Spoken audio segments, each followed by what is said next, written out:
So, look, folks, if just half of the 22 victims had been, packing heat, the odds of him killing more than 3 to 4 people would have been 0.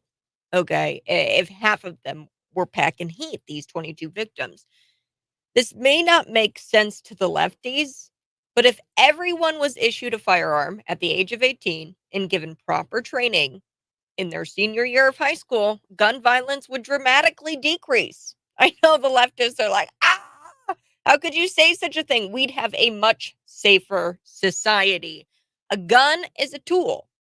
If more good people had the right tools, the bad guys would be non existent. Interesting timing, too, this shooting. I'm not saying anything. I'm just saying it's interesting timing as the Supreme Court of the United States is about to hear Rahimi versus the United States. This is a Second Amendment rights case, and it's got constitutional impact. Okay, and notice these not planted, crazy shooters only shoot random people. And it's always with these so-called assault weapons, AR-15s. Now, you're probably wondering what exactly is Rahimi versus the United States? Well, I'll tell you, it's where the justices they're supposed to have oral arguments on November 7th. So about a week from now. It's United States versus Rahimi. And it's a challenge to the constitutionality of a federal ban on the possession of guns by individuals who are subject to domestic violence restraining orders. So, a restraining order is kind of easy to get. If I wanted to lie and say, a boyfriend of mine or a husband of mine was beating me up or, was uh, committing domestic violence against me, if I wanted to lie and say that, uh, then I could get myself a restraining order, which is kind of easy to get in depending on what kind of state you're in. And if that restraining order was issued to my boyfriend, the husband, that boyfriend or husband could no longer get a gun and his guns would be taken away. The question comes to the court in the case of Zaki Rahimi. He's a Texas man who became the subject of a restraining order after a 2019 argument where he allegedly knocked his girlfriend to the ground. He wasn't convicted of any kind of domestic violence or anything like that. He has a restraining order against him. Okay, but he knocked his girl. I'm not saying it didn't happen, but he knocked his girlfriend down to the ground and dragged her to the car, dragged her back to his car. A year later, the police found guns and ammunition in his house, and he was charged with violating a federal ban that's out there. And this is all in relation. What am I talking about? In Maine, the Maine State Police, they're attempting to locate still, from what I understand, this person of interest in this mass shooting. His name is Robert Card. Um, I'm hearing all kinds of things of, 16 people dead. I've heard 22 people dead. I'm not too sure. There were lots of people injured. This is tragic. I think it's terrible. Anytime there's violence, but the usual suspects, they're already out there, folks. They're talking about grabbing your guns. Cenk Uygur, he's out there. He says politicians can't even get universal background checks passed when it polls at 97%, which is not true. It doesn't poll at 97%. But anyway, so let's say the poll is true. Don't listen to any politicians. This is what he says, Cenk Uygur. Don't listen to any politicians telling you that they care about the mass shooting in Maine. They never lift a finger to help. Have any of them stopped these endless massacres? They're not even trying. Look, Cenk, Cenk Uygur, he's a blue checkmark leftist. Okay, have you ever bought a gun? Even a single time? Because if you have, you'd know that every time you buy a gun from a licensed dealer legally, you have to fill out an ATF form 4473. Lying on such a form is a federal offense. Criminals like Hunter Biden lie on this form all of the time. That's how they get this. The gun, they're criminals. Look, there are universal background checks. I don't know what the hell he's talking about. Good morning, folks. This is the Morning Buzz. I'm Kat Peterson, Cities 92.9. I wanted to open with that. I know you guys are going to be asking lots of questions. We're going to get to so much today, but I have a very special guest. Calvin Coburn. He's running in the 95th State House District. And I wanted to chat with him a little bit just about who he is, where he comes from. You actually had an interesting story. I met you out at the Hesed House for the Yes. Lincoln series graduation, where a bunch of wonderful women graduated from a program where they are equipped with either becoming a candidate themselves or helping candidates in the future. Calvin Coburn, he's one of these amazing candidates, and it's in the 95th. First, lay out the 95th State House District for me. Where are the boundaries there? Yeah, it goes from I will start from the north, around the north side of Springfield, around Long Bridge to the tip of Sherman. Then it goes to the west of Chatham. I mean Chatham Road in Springfield. Then it comes down to Chatham and a tip of Decatur and Rochester. It's formed in the sea. They did a great job of carving that map out into what they think is their advantage. But people are waking up and they're going to find that was it's going to be to their disadvantage the way they carve that thing Oh, out. But exactly. I will, and JB, he promised fair maps. We didn't get them. right, Right? yeah, But Kelvin, I really wanted to have you on today. Last night, I watched a little bit of the Police State film. I don't know if you know. It's by yeah, Dinesh D'Souza, Dan Bongino. I wanted to have you on today because I feel like if you have a conservative value, if you have conservative values, which I don't know if that's fair to say about you, but if you are a Republican, even you are targeted both socially and I think even when it comes to the law. They will target you and they will find a crime to push or to put on you. Now you have an interesting story where you were kind of treated uh, poorly because of your conservative values. sure. Yeah, I was applying for the doctoral program at the University of Springfield, and I guess I did too much talking because I had a white lady and a Chinese guy tell me that I couldn't write a paper about a black community, and I don't Mm, know if Let me give you my dissertation. My dissertation was the profitable illusion of racism through cross-cultural comparisons while ignoring intercultural accomplishments. And my question was, I was going to make the argument that there's a larger gap of wealth gap between black and black than it was black and white.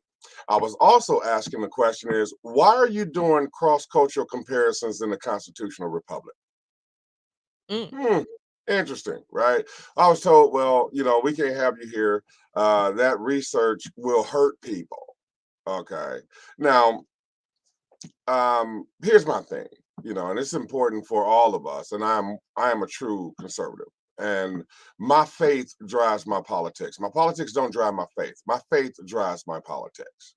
mm, I believe that our rights come from God. We have given the consent to be governed according to the Constitution. See, and I think this is where the left has missed that. See, we the American people, we have given consent to be governed by the Constitution. And when you're mhm, not following the Constitution, we have a right to remove that consent. So our rights come from God, not man. You know what I mean? We would mhm, we take personal responsibility for our lives. My family is my business, not yours. My family and my children is my business, not the schools, not the liberals, not the lefties. I don't need somebody going, oh, poor little black guy. My family is my business. Back up. And I believe in small government. But what happens is, look at what we've been doing recently. We've been funding division. We fund racism. We glorify single family. We come against the family structure. And I just kind of got tired of blacks being the mascots of everything that's dumb, everything that's inferior, everything that's bad. Like, oh, the blacks did it, so let's help. So I come out and say, hey, listen, there are intelligent blacks out here. I am truly conservative. I like to run to get our constitutional values back in place, to protect our mhm, gun rights, to protect our parental rights, definitely. And to definitely and by the way, I'm running on self-proclaimed term limits. So the founding fathers, they never designed for a politician to go in and sit all day. We were going, it's like a service. So I think we need to shift personal responsibility back to each individual, especially the college kids, if Yeah. you will. We need to really talk to them and restore pride back in our country. Well, and your story is like so many others. I mean, but this is incredible. You were trying to write like a dissertation about how black people are not as oppressed as what people tried to paint them as. Right? Essentially, is that explain that a little bit for me. What were you really trying to argue to try to get into this? It was a doctoral program. Yeah, I believe it was the doctoral program, and they work in cohorts. And I believe, I don't know if it was a doctoral in political science, so maybe the topic was, I started talking as I was trying to get into the program. So me, I ramble a little bit. So I don't know if they were that offended of the topic, or if my topic and what I wanted to do a study on didn't fit the model. So I just Mm, be fair to that. But my point is this: we're Americans.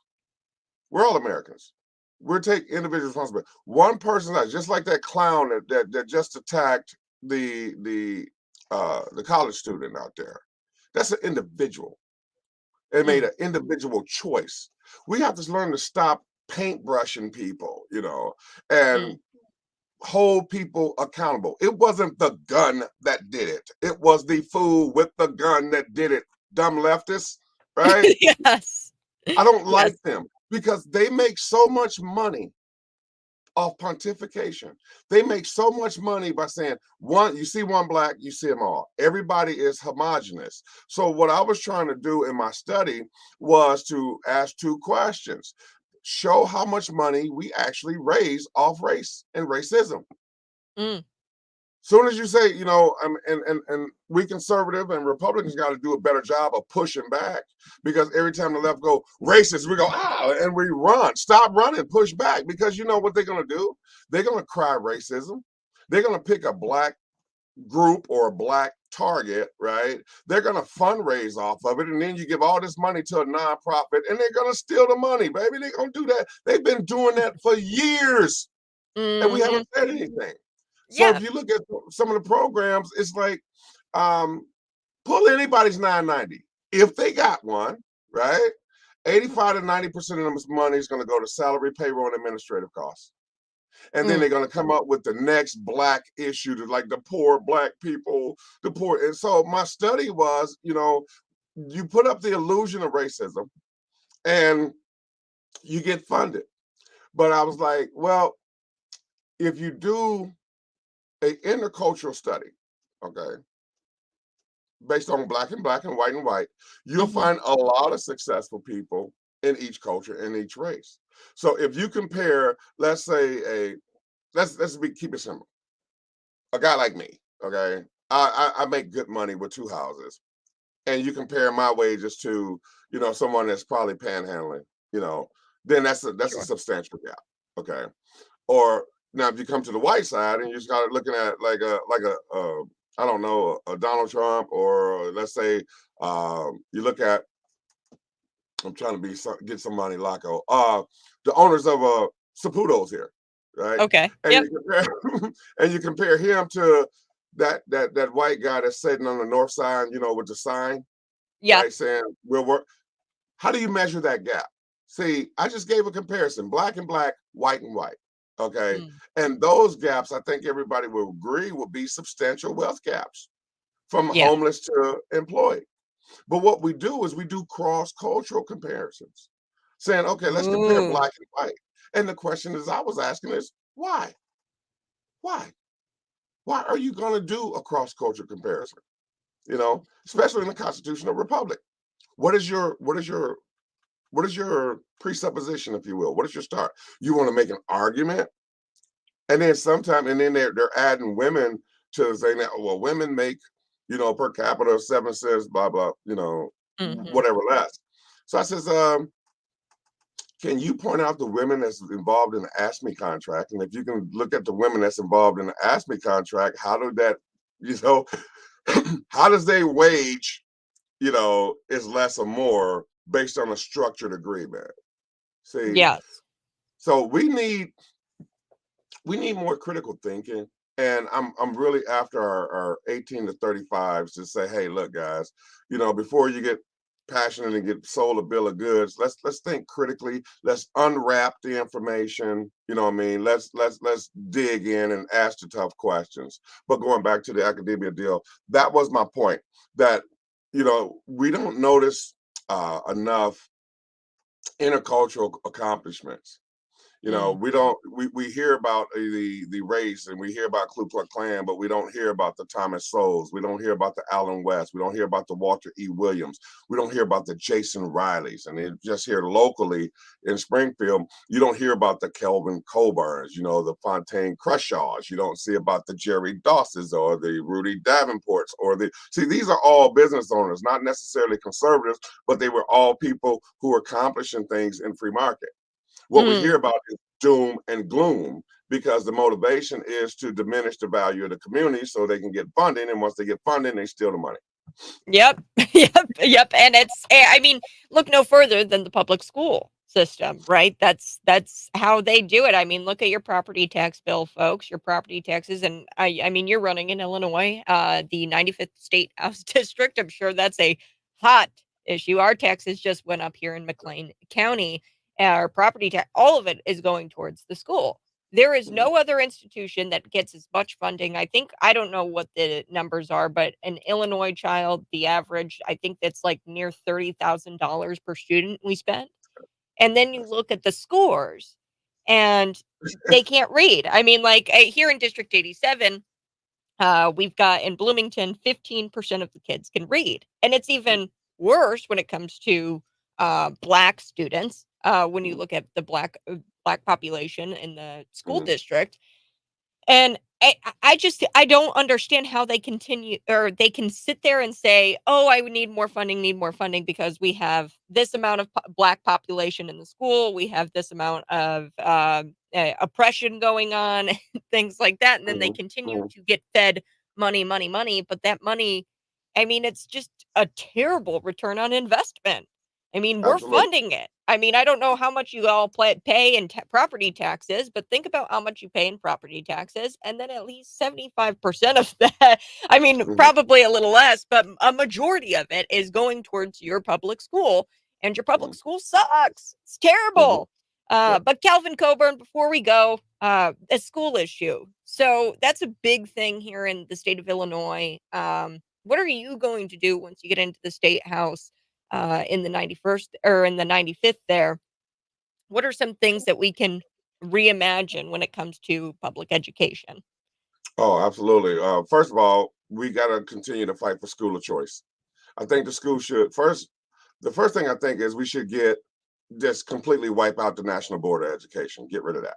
Divert the money back down to the states so the states can choose and then allow the states to have school of choice. I think schools should be competing.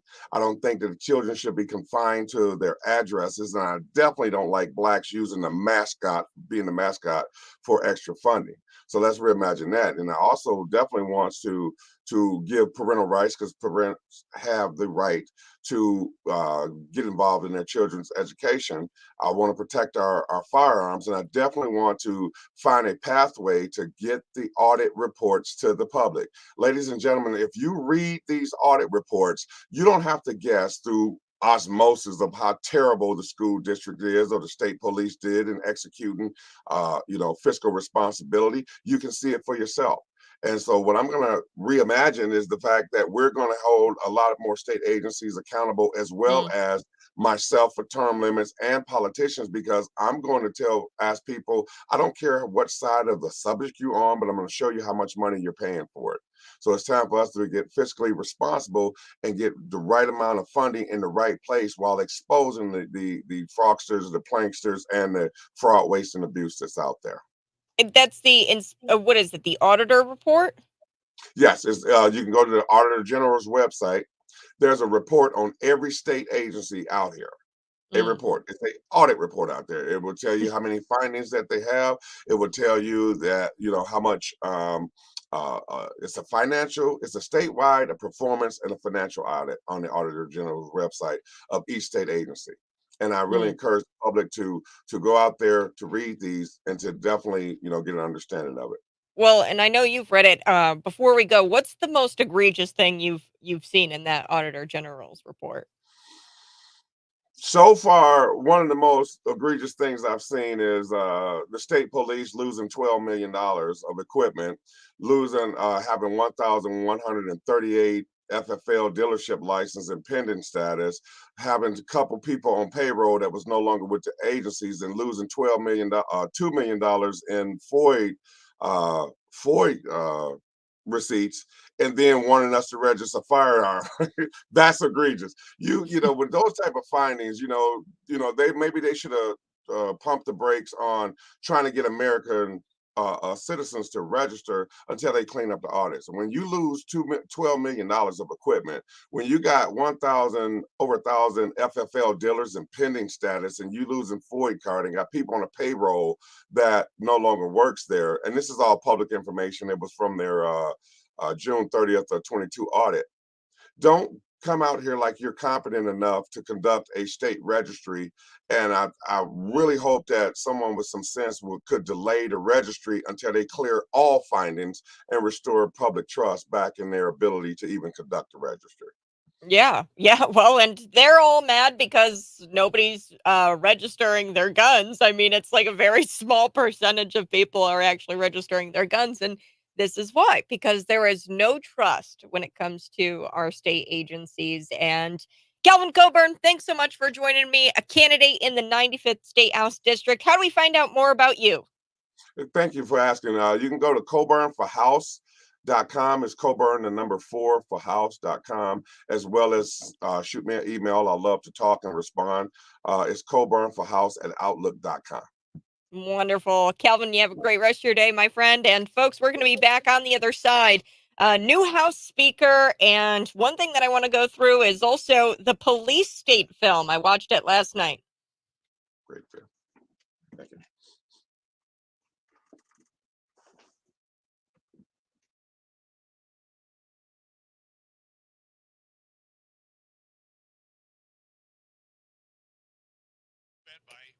Good morning, folks. Thanks so much for joining me. We're going to be back in just about 5 minutes, and I'm going to be going through the police state film. It is egregious. The January 6th prisoners, these are political prisoners, and I mean, we are living in a police state. Douglas Mackey, he shared out a meme. His meme said, text the word Hillary to, some sort of, it was a meme, right? And only Hillary Clinton voters were dumb enough to fall for it, where they thought that they could text in and vote. Like it was a meme, and this guy gets sentenced to 7 months in prison. And I mean, not to mention the J6ers. There's this guy, his name is Matt Perna, and oh my gosh, I was tearing up in the movie. It was an explosive movie. We are going to be talking about that here coming up in just about 5 minutes. Pastor Latasha is going to be joining me here also, because we're going to see each other on November 9th at the Illinois Family Institute is sponsoring this event at the Families of Faith Church in Shanahan, Illinois, and I'm going to give you the details next.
Good morning. Hey, this is the Morning Buzz. Coming up in just a little bit, we're going to be talking about Congressman Jamal Bowman. He's facing misdemeanor charges. A misdemeanor charge following an incident on September 30th at the Cannon House office building where he was caught on security cameras. He pulled the fire alarm. Yes, he pulled the fire alarm because they were debating a short-term funding resolution to keep the government functioning amidst the budget-related deliberations. And our boy Jamal, he talked about the fire alarm and why he pulled the fire alarm, and he said he was mistaken and he thought it was a door handle, and that's why he pulled the fire alarm. Now, this all involves a guilty plea. He's pleading guilty to a misdemeanor charge. All he's going to have to do is pay a fine, and then eventually these charges are going to be dropped in 3 months. Look, folks, I think the guy actually caused an insurrection. The GOP has to expel Jamal Bowman for the disruption of official proceedings. He pulled that fire alarm to disrupt official proceedings. So we're going to get to all of that here coming up on the Morning Buzz. But right now, I have a very special guest. Her name is Pastor Latasha Fields, and we're actually going to see each other, Latasha, I believe on November 9th at 6 o'clock at the Family of Faith Church in Shanahan. Good morning. How are you? Good morning. Excuse me. Good morning. I'm well. How are you? Still trying to get my throat together here. I know. I'm like chugging the coffee and I'm trying to like wake up. Same here. Yes. Thank you. Well, I wanted to have you on today to talk a little bit about really the attacks against Christians. So a little bit later in the show today, I will be talking about Peter Christos. Now, I don't know if you've heard about this, but he was actually a Christian man. I know I've met him before.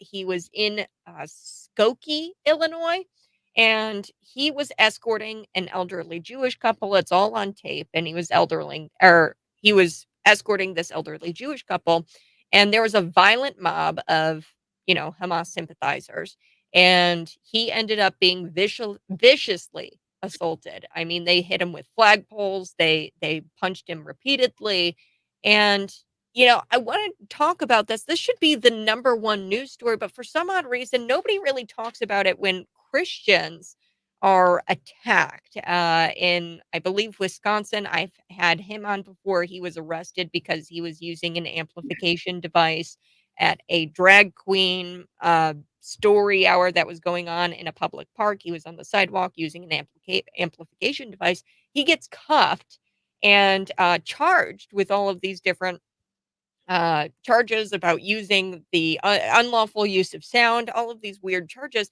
And I just was wondering, as your role as a evangelist, a pastor, have you ever encountered anything like that? And what is it with this rise against religious liberty going on here in America? Wow. Unfortunately, I have not heard about that particular story. Hmm. Because unfortunately, there's so many stories, Mm. to follow. But no, my husband and I, personally, we have not. Thank you. By the grace of God, we have not. We're seeing the weaponizing of government against religious freedom kind of in a different way. Because for your listeners, I am an advocate for parental rights, an advocate for education. My husband and I have been homeschooling for 17 years. And so my involvement with this more intrinsically is seeing the infringement of government from that perspective, especially with parents that do have their children in public education. But again, a lot of the stuff that is going on, I believe as Christians, it is happening to all of us in various ways. And I mean, there's reasons for it. I believe for Christians, we should not consider it a strange thing, Mm. And so that's kind of how my husband and I kind of sit back. It doesn't feel good, but it shouldn't be a strange thing to believers. It's in scripture that we will be persecuted. And so when we look at the trajectory of this country and everything that has happened, sometimes we try to allude that these attacks are personal.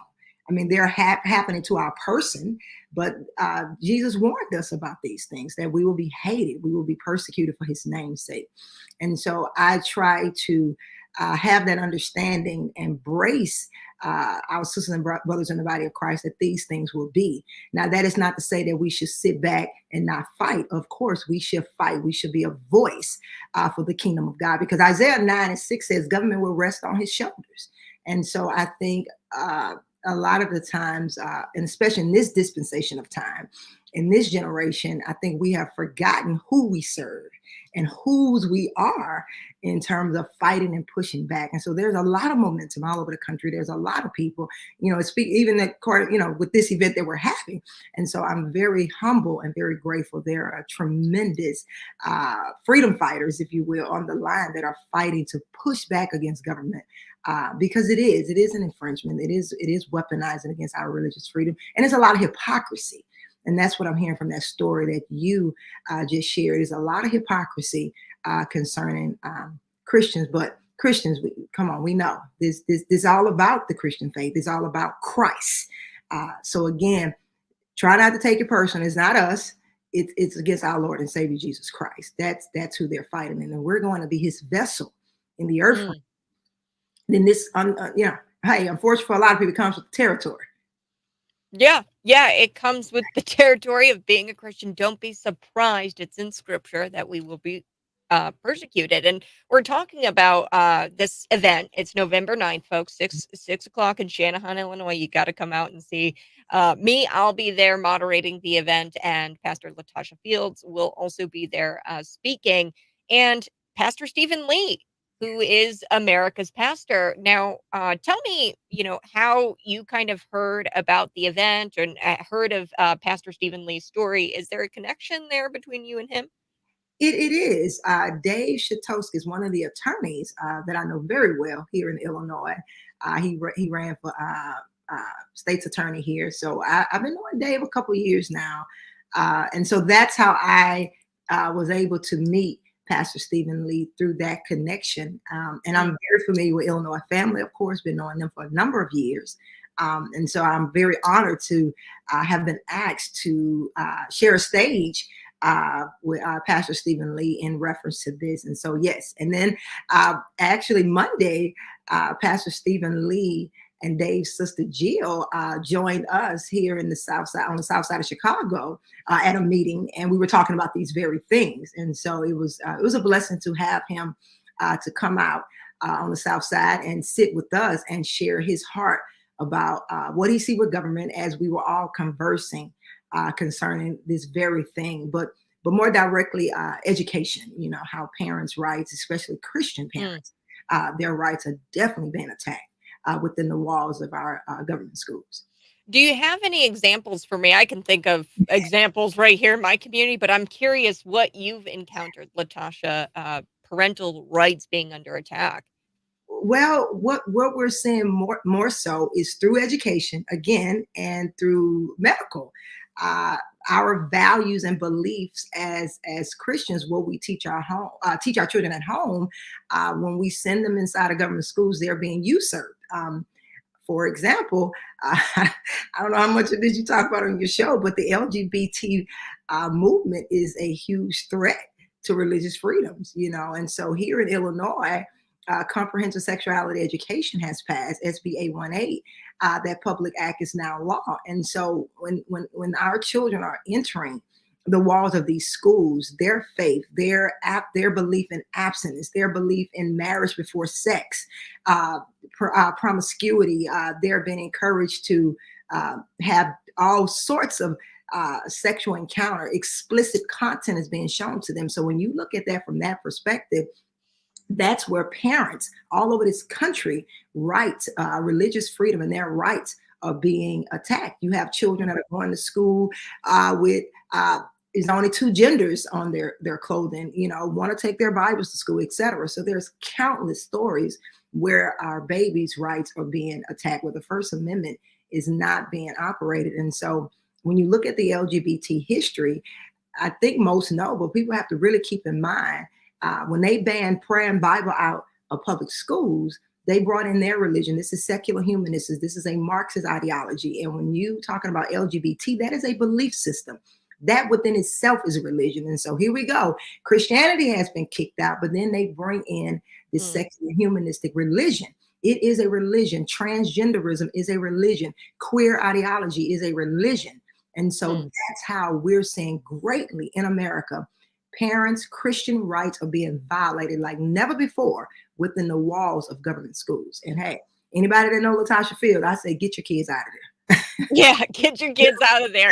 Well, and one thing I wanted to run by you really quick, it's a local story here. And yes, the LGBTQism, that is a religion, the trans idea, it's a religion, but even more blatantly, we're starting to see this nationwide. And I think that we're going to start seeing this rise in Hinduism. I know that sounds absurd, but I actually have this story here, and it's called Balagokulam.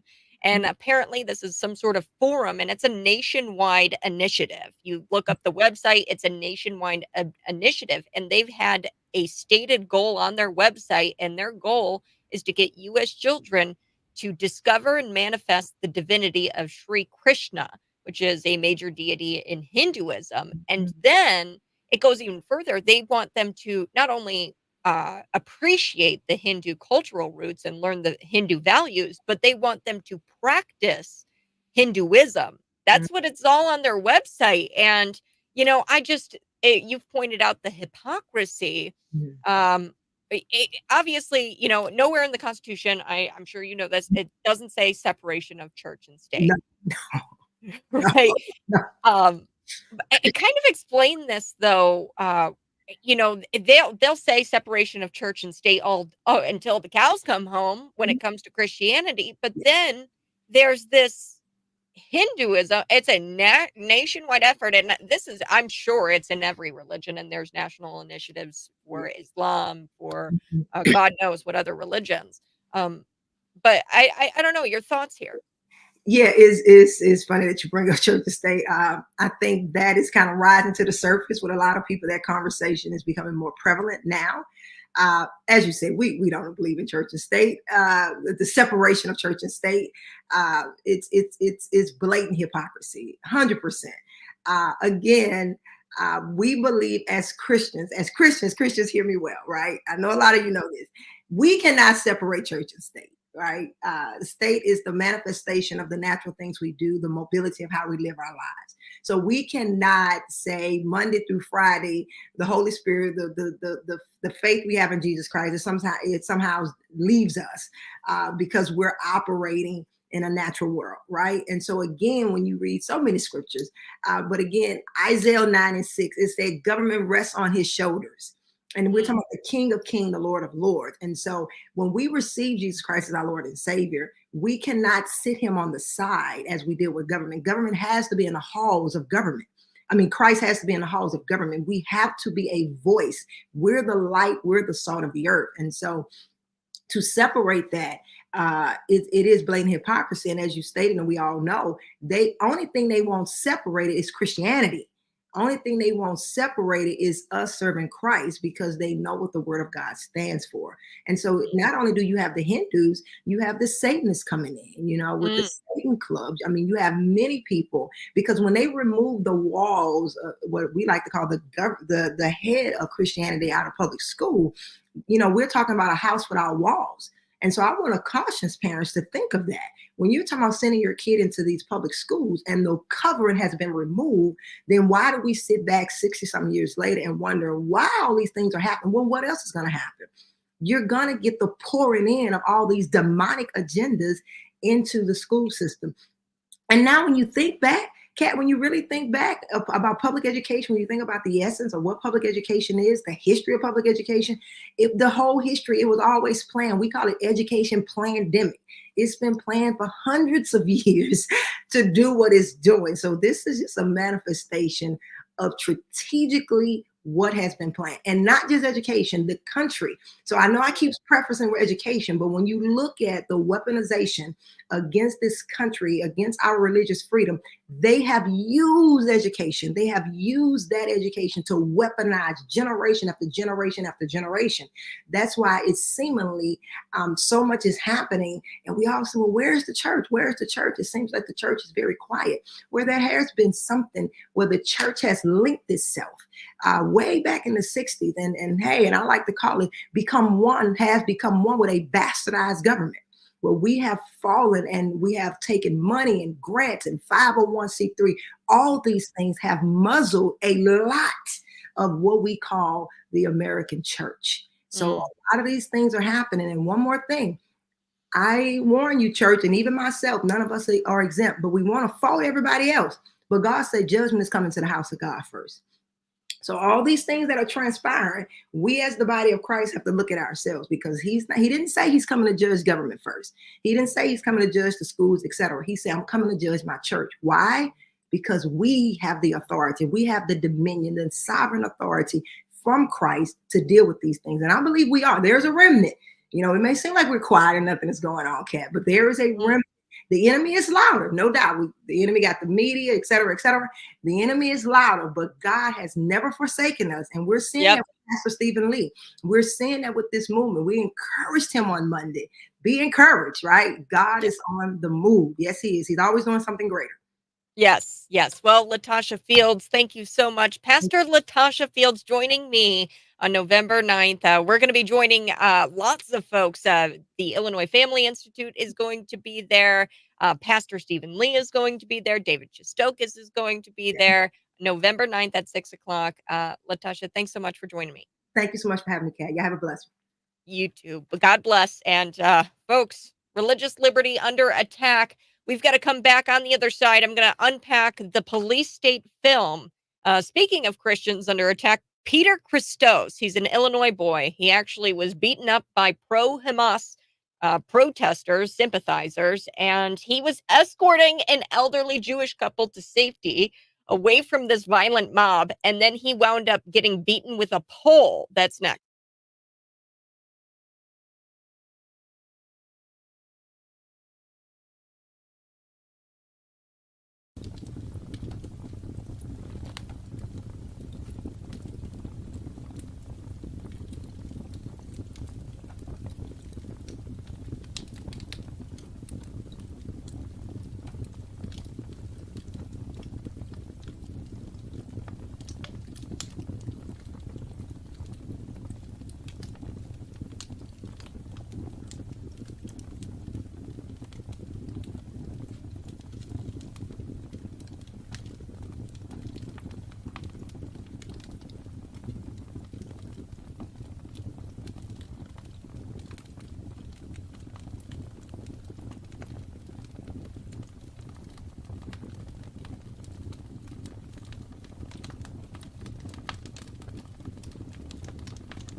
Wow!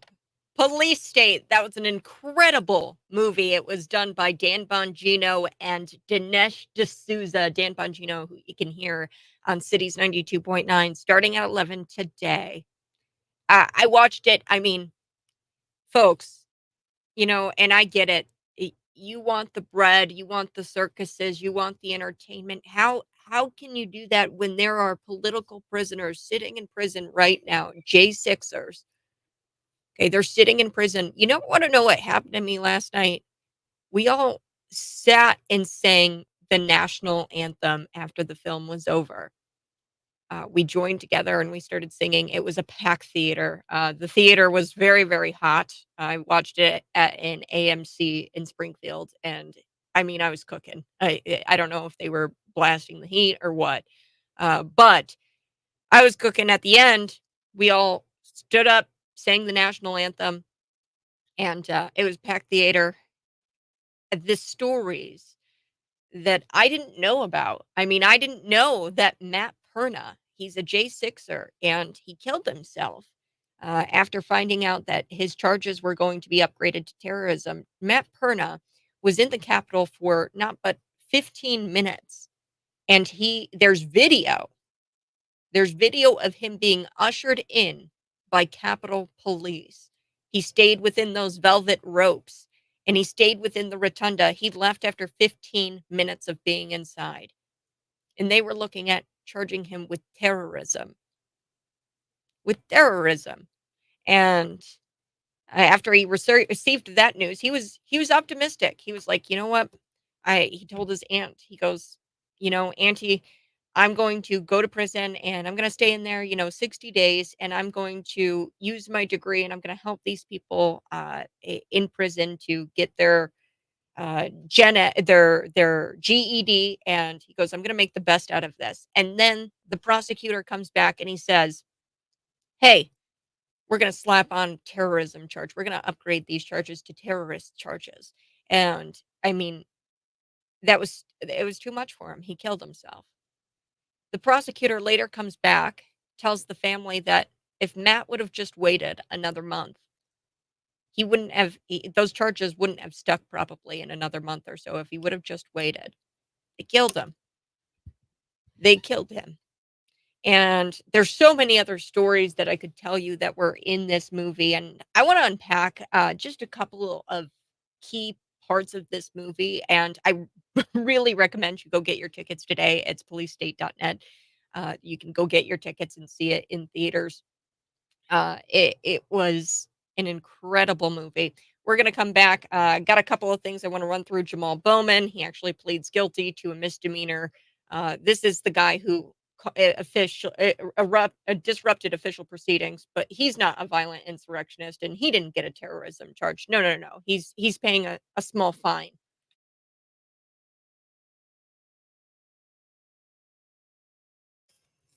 So many different stories from the Police State movie. If you guys are watching, go ahead, smash that like button. We are going to get to the Christian boy who was attacked by pro Hamas in Illinois. It was an Illinois rally.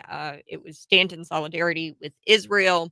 And there was a rally going on inside a synagogue. Okay. And then there were counter protesters outside of the synagogue. All right. The counter protesters really wanted to get inside. They wanted to desperately get inside. They were upset that they were told that they cannot go inside to the synagogue. Um, but after the rally's over, we have Peter Christos, who is a Christian and a young male, younger than I am. I'm 24. I think he's a little bit younger than I am. He's from Illinois. This happened in Skokie, Illinois. It's kind of close to Chicago there. He starts escorting this elderly Jewish couple from the rally, from the pro-Israel rally, to their car because there's these violent counter protests happening. So he starts escorting this elderly couple. And what these pro Hamas people did, they threw him down to the ground. They punched him repeatedly. They took a flagpole and beat him. And folks, I'm curious. Did these people get arrested? Probably not, because they're doing a police state is very simple. The police state is so simple. It's not hypocrisy. It's not double standards. The standard of a police state is very simple. We have our allies and we have our enemies. And anybody who threatens the allies and anybody who threatens the allies of ours, we will jail, we will beat, we will um, rack on, we'll upgrade to terrorism charges. Ashley Babbitt, and I didn't know this, folks, and I feel like a fool. I didn't even know. They went into the U.S. Capitol. There were so many people, prominent figures. Rand Paul, Jim Jordan were in the film. But they went into the U.S. Capitol, and Dinesh D'Souza saw exactly where Ashley Babbitt died. And you look at this, this was like a door, and the windows were already busted out, and there's footage. And Ashley Babbitt, she's just crawling through the door, right? He had no idea what her intentions were. He had no idea, what she was doing, but she's crawling through this door that's already broken. She didn't bust out the window or anything. She crawled through an already broken glass door. It's not a window. It's not like she climbed up the Capitol walls and busted into the window and climbed through the windows of the Capitol, which I thought happened. I thought she was climbing through the window. She was walking through an already busted out door, or like crawling through. This woman was shot at point blank range, and she died in the hallway. And I mean, nobody talks about that. Nobody talks about how the official proceedings that they were interrupted. It wasn't even the certification of the election that was interrupted. Nancy Pelosi wanted to interrupt those proceedings. You want to know why? Because the Republicans were questioning the election. It was the official proceedings where Republicans were going to question the election. And Matt Perna, he said that he honestly thought that he was going to go, this J6er, he was going to go and celebrate with people because they were going to start questioning the election and questioning the legitimacy of the election.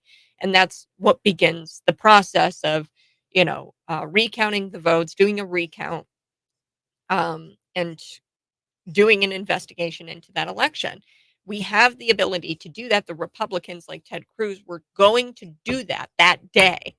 They were going to start the process of overturning that election, or possibly just investigating that election. And guess what happened? Those proceedings got interrupted. Where the breach was, where the initial breach was on the, I think it's the east side of the Capitol, that's where Ray Epps was. Ray Epps was front and center, and he was whispering in people's ears, telling them to go into the Capitol. And there were FBI informants. Now, they've come out and said that Ray Epps wasn't an a source or an FBI agent. Now, was he an informant of the FBI and not on their payroll? They said at no time was he paid by the FBI. Okay, but was he an informant of the FBI? They were really careful about their words there and saying that um, Ray Epps wasn't an agent or a source of the FBI, but was he some kind of informant? There's so much. I mean, political prisoners, for trespassing, they're serving sentences, these absurd sentences, and it's just so sad. And at the end of each night, these J6ers, they sing the national anthem as a act of defiance, really, to say that, hey, look at me, I'm a patriot, you're never going to break me. um and they sing the national anthem. And I mean, the stories, I could go on. There was a mom, she had spoken out at a school board meeting. She was an advocate for parental rights. She had her house busted into by the FBI. Her kids were eating breakfast, and the FBI came in, trashed her place. There was an elderly man who was there at the Capitol that day. He wasn't even really there for the Trump rally. He knew Trump was going to be speaking that day, and he walked in to go listen. But he wasn't like a avid Trump supporter or anything like that. And he was talking with some folks at a diner about J6 and what actually happened. A neighbor of his ratted him out. And this is all Chinese Communist Party. I mean, it's just reminiscent of that. There's things called social credit scores in communist China. They are moving us towards that. Okay. And it was just an incredible film. Go watch it, policestate.net.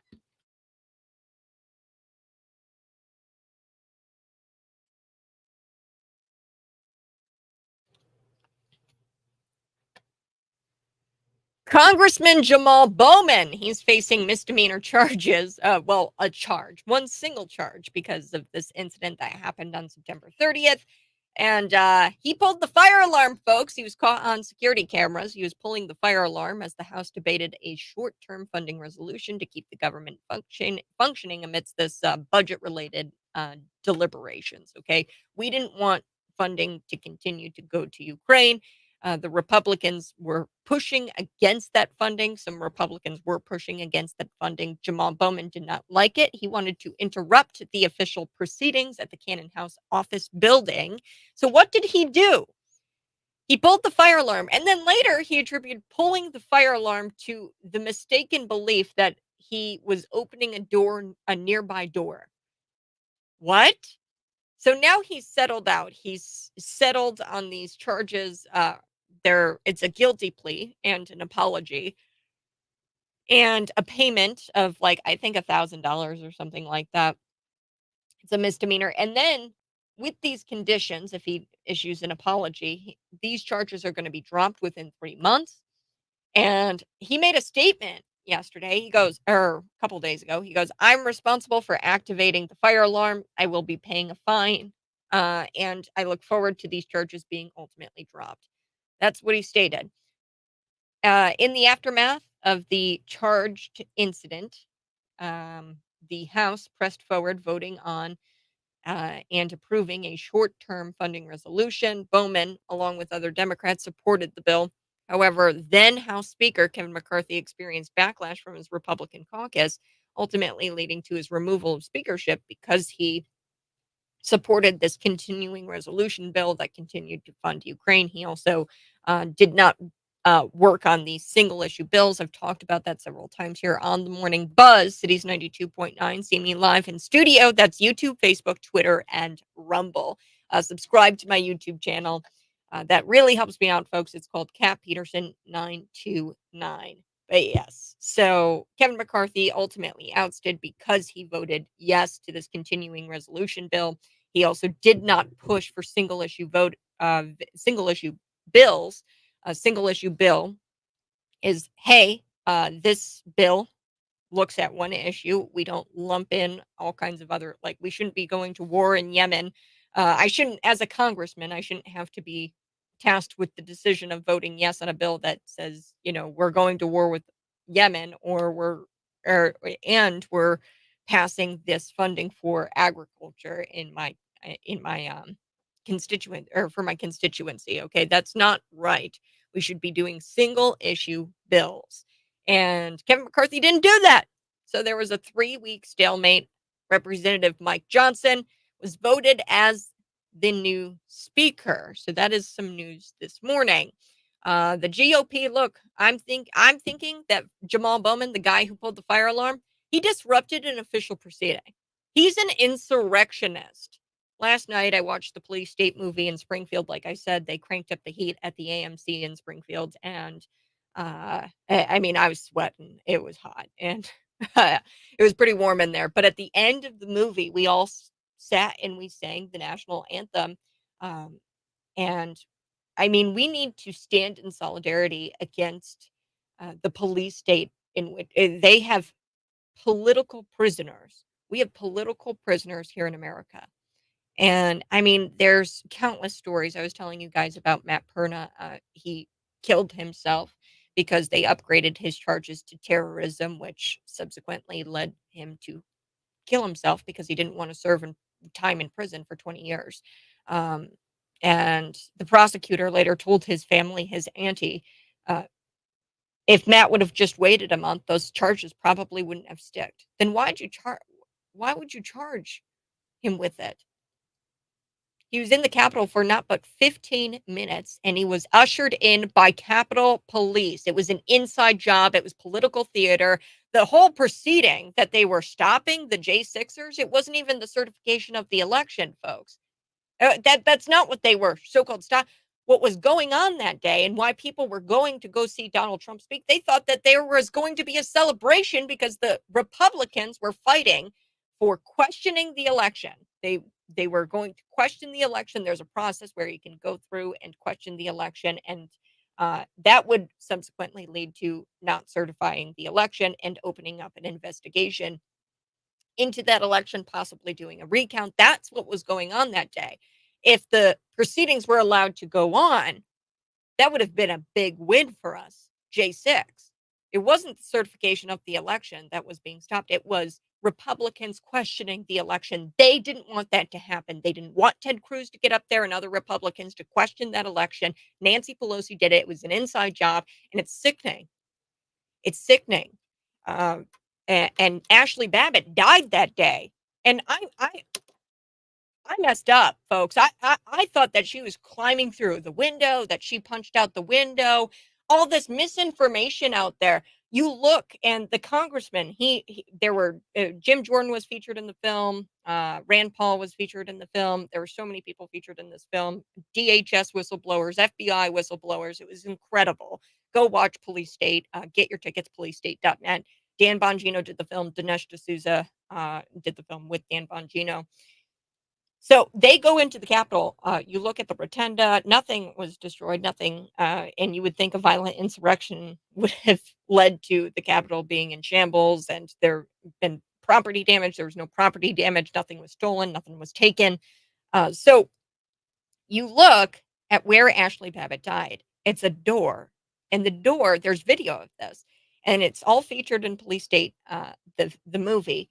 There's a door, and Ashley Babbitt was crawling through the door, and the door had these windows on it, and the windows were already busted out. So she didn't bust out the windows. She was crawling through, and she was following other people. There were people in front of her that were crawling through. And at point blank range, this guy, Bird is his name, the Capitol Police Bird, he shoots her at point blank range. She's unarmed.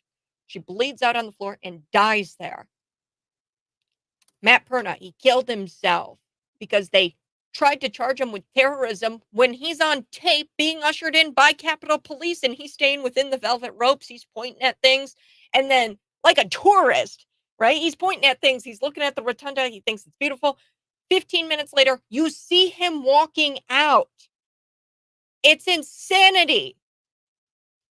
Then, on top of all of that, I mean, the Police State film, I'm sorry, I'm going through the Police State film. It's a little bit different this morning. I'm going to get to my news today, but there was another story of a man, an elderly man. He had a cane, right, in the film, and he was there that day. He was in Washington, D.C., and he heard that Donald Trump might be speaking, and he just kind of walked over to go listen. He wasn't a Trump supporter. He wasn't like this avid Trump supporter or anything like that. He was just kind of there and wanted to go listen to the president speak. And he didn't go inside the Capitol. It wasn't even anywhere near it. He had a cane. Okay. And what the FBI did, they went to both his apartment and his mother's apartment, and they busted into both places. He was at his mother's place, and they cuffed him. But there's video cameras at his apartment where he wasn't at, and there was a Ring doorbell. Okay, and there's a camera on the Ring doorbell. The FBI, before they busted into his apartment where he wasn't at, they took a piece of duct tape and they taped over. This is on video. They taped over the camera. Now tell me, if you have a search warrant, a legal search warrant, why would you tape over the camera? But what they didn't know was that there was another camera inside the peephole. So yeah, he's a security guy. He has cameras. There was a security cam in the peephole, and this footage was released. They trashed his house. He wasn't even there. They trashed his mom's place. And he's an elderly man. And you want to know how the FBI was tipped off?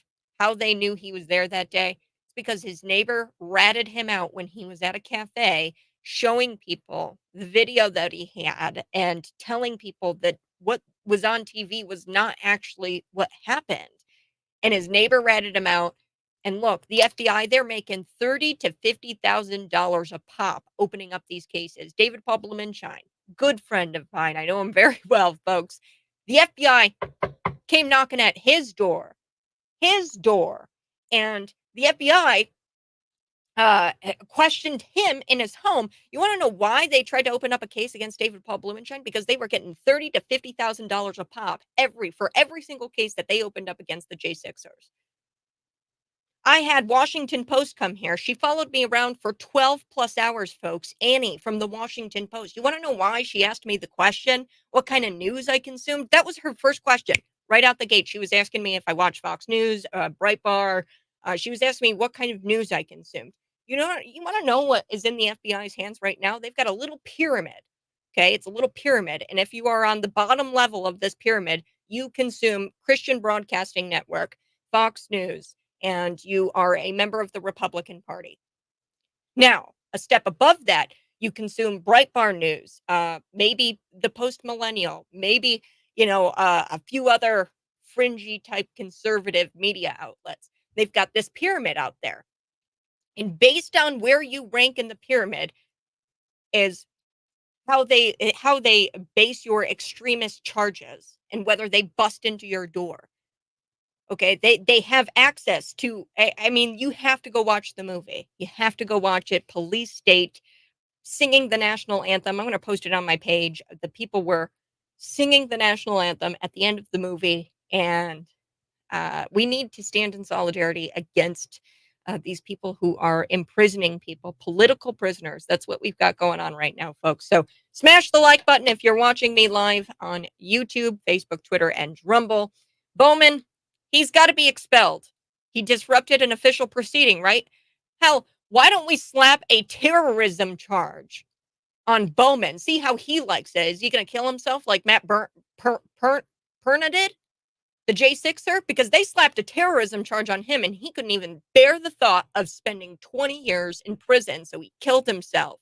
And the prosecutor later came out and said, if he would have just waited a month, those charges probably wouldn't have stuck. Are you kidding me? So much more. I mean, I could go on and on. I don't want to spoil the movie too much, but these are stories that are out there, and I just didn't even know they existed. And I thought that Ashley Babbitt climbed up the wall and busted through a window. She didn't, folks. Even then, I was like thinking, that doesn't warrant. But look at the door. I mean, the door was already busted through. She was following people inside of the Capitol, and they shot her at point blank range. All right, I do have to shift gears. The House Speaker, Mike Johnson. I hope that he's a good one. I don't know. I've seen kind of all kinds of things about him. The House Speaker, Mike Johnson, he said, quote, the first bill that I'm going to bring to the House floor and to be in, we need to be in support of our dear friend Israel. Yes, we need to be in support of our dear friend Israel, but I don't think that they need humanitarian aid. If Israel wanted to, they could turn Gaza into glass tomorrow. Also, Mike Johnson back in 2020, I've just got receipts, folks. Receipts. George Floyd, he appeared to have been a victim of murder. This is what he tweeted out on Twitter. He goes, after close review of the video, no, there's no other conclusion. He was murdered. This is what Mike Johnson, a Republican, said about the video of George Floyd dying from a fentanyl overdose. And the tragedy has focused a spotlight once again on the plight of millions of Black men in America. It's real heartbreaking and it must be addressed. So that's what he tweeted out, folks. He said there was no other conclusion after looking at the video, the George Floyd video. He was murdered. Like I've told you before on this program, take a pencil, look at the tip of the pencil. The tip of the pencil is how much fentanyl he had in his system. That is 3 times the amount a person can actually have in their system without overdosing. Okay. There's so much that has come out in the autopsy, but another thing that I do want to get to today, I do want to talk about that shooting.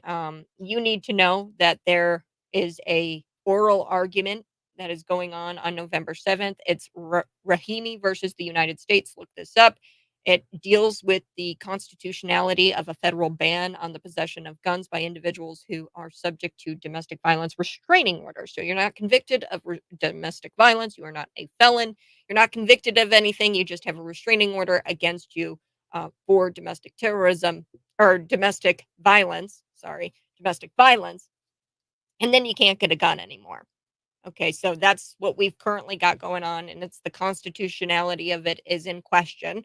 Um, Newsflash, it's unconstitutional. You can't do that. It infringes the Second Amendment. It infringes your right to bear arms.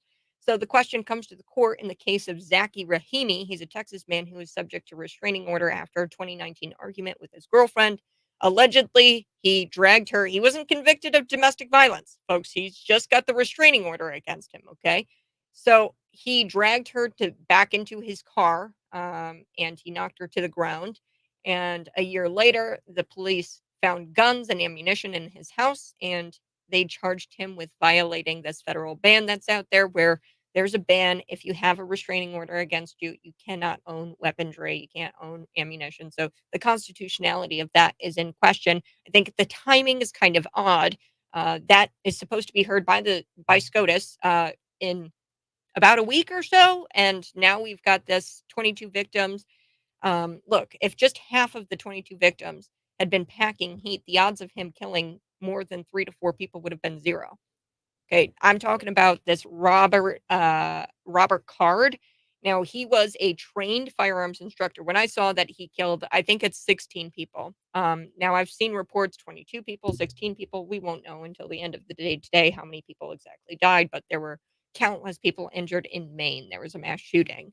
And Card, he was a trained firearms instructor. He had issues with mental health. He was, I believe, serving in the National Guard, or served in the National Guard, Army National Guard, for like 20 years. So this guy was going through extreme mental health issues. And yeah, so he went in, shot all these people. It's tragic, folks. I think the timing is odd. I think that it's weird that the Supreme Court of the United States is supposed to hear this case. And I think that it's terrible that these usual suspects are out there trying to take our guns away yet again. These gun grabbing jerks. Cenk Uygur is out there saying that politicians can't even get universal background checks passed when it polls at 97%. I'm against universal background checks. A lot of people are. So 97%, that's a lie. Polls don't say 97% of people are for universal background checks. But what's even stupider is that Cenk Uygur actually believes that we don't have universal background checks. We have universal background checks. Have you ever even bought a gun, Cenk Uygur? Have you ever bought a gun a single time? Because every time you go and get a gun from a licensed dealer, okay, legally, you have to fill out an ATF form 4473. That's a universal background check, and if you lie on that background check form, then you have to answer for a federal offense. You know, criminals like Hunter Biden, they lie on those forms all the time, though. I get it, Cenk, but why don't you go after Hunter Biden for lying on the form? I'll be back on the other side. This is the Morning Buzz. Thanks so much for tuning in. You can see me live in studio. That's YouTube, Facebook, Twitter, and Rumble. Coming up, we've got to talk about Peter Christos. Peter Christos is a TPUSA staffer. He's from Illinois. I've met him before. He's a really nice kid, younger than I am, and he was beat by these Hamas sympathizers because he was escorting. He's a Christian. He was escorting this Jewish couple to safety away from this violent mob, and these pro-Palestinian protesters, they viciously assaulted him. Imagine if he was a Muslim and his attackers were wearing MAGA hats. This would be the #1 story in the country, but it's not because he's a Christian.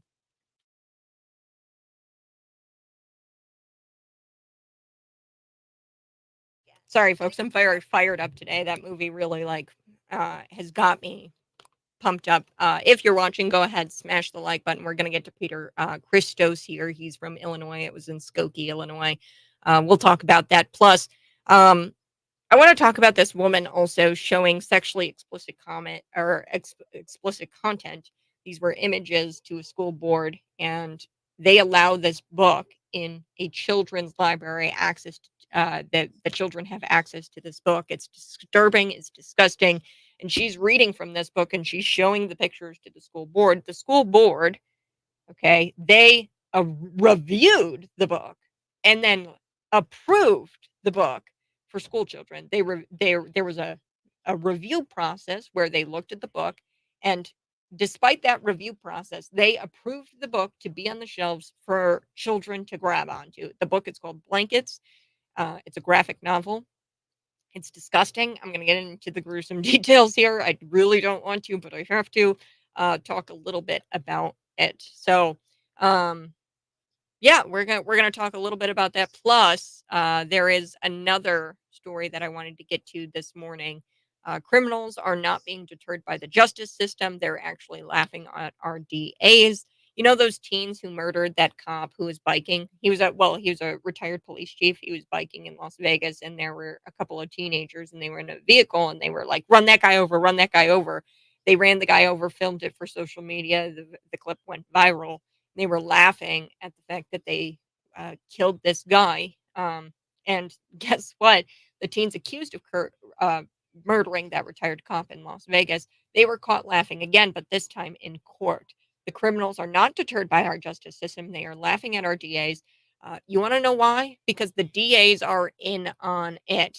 The DAs are in on it. They're not prosecuting crime uh, hard enough. They're not. They Police State. Go watch it. Policestate.net. Go get your tickets today. I watched it. The movie theater was hot.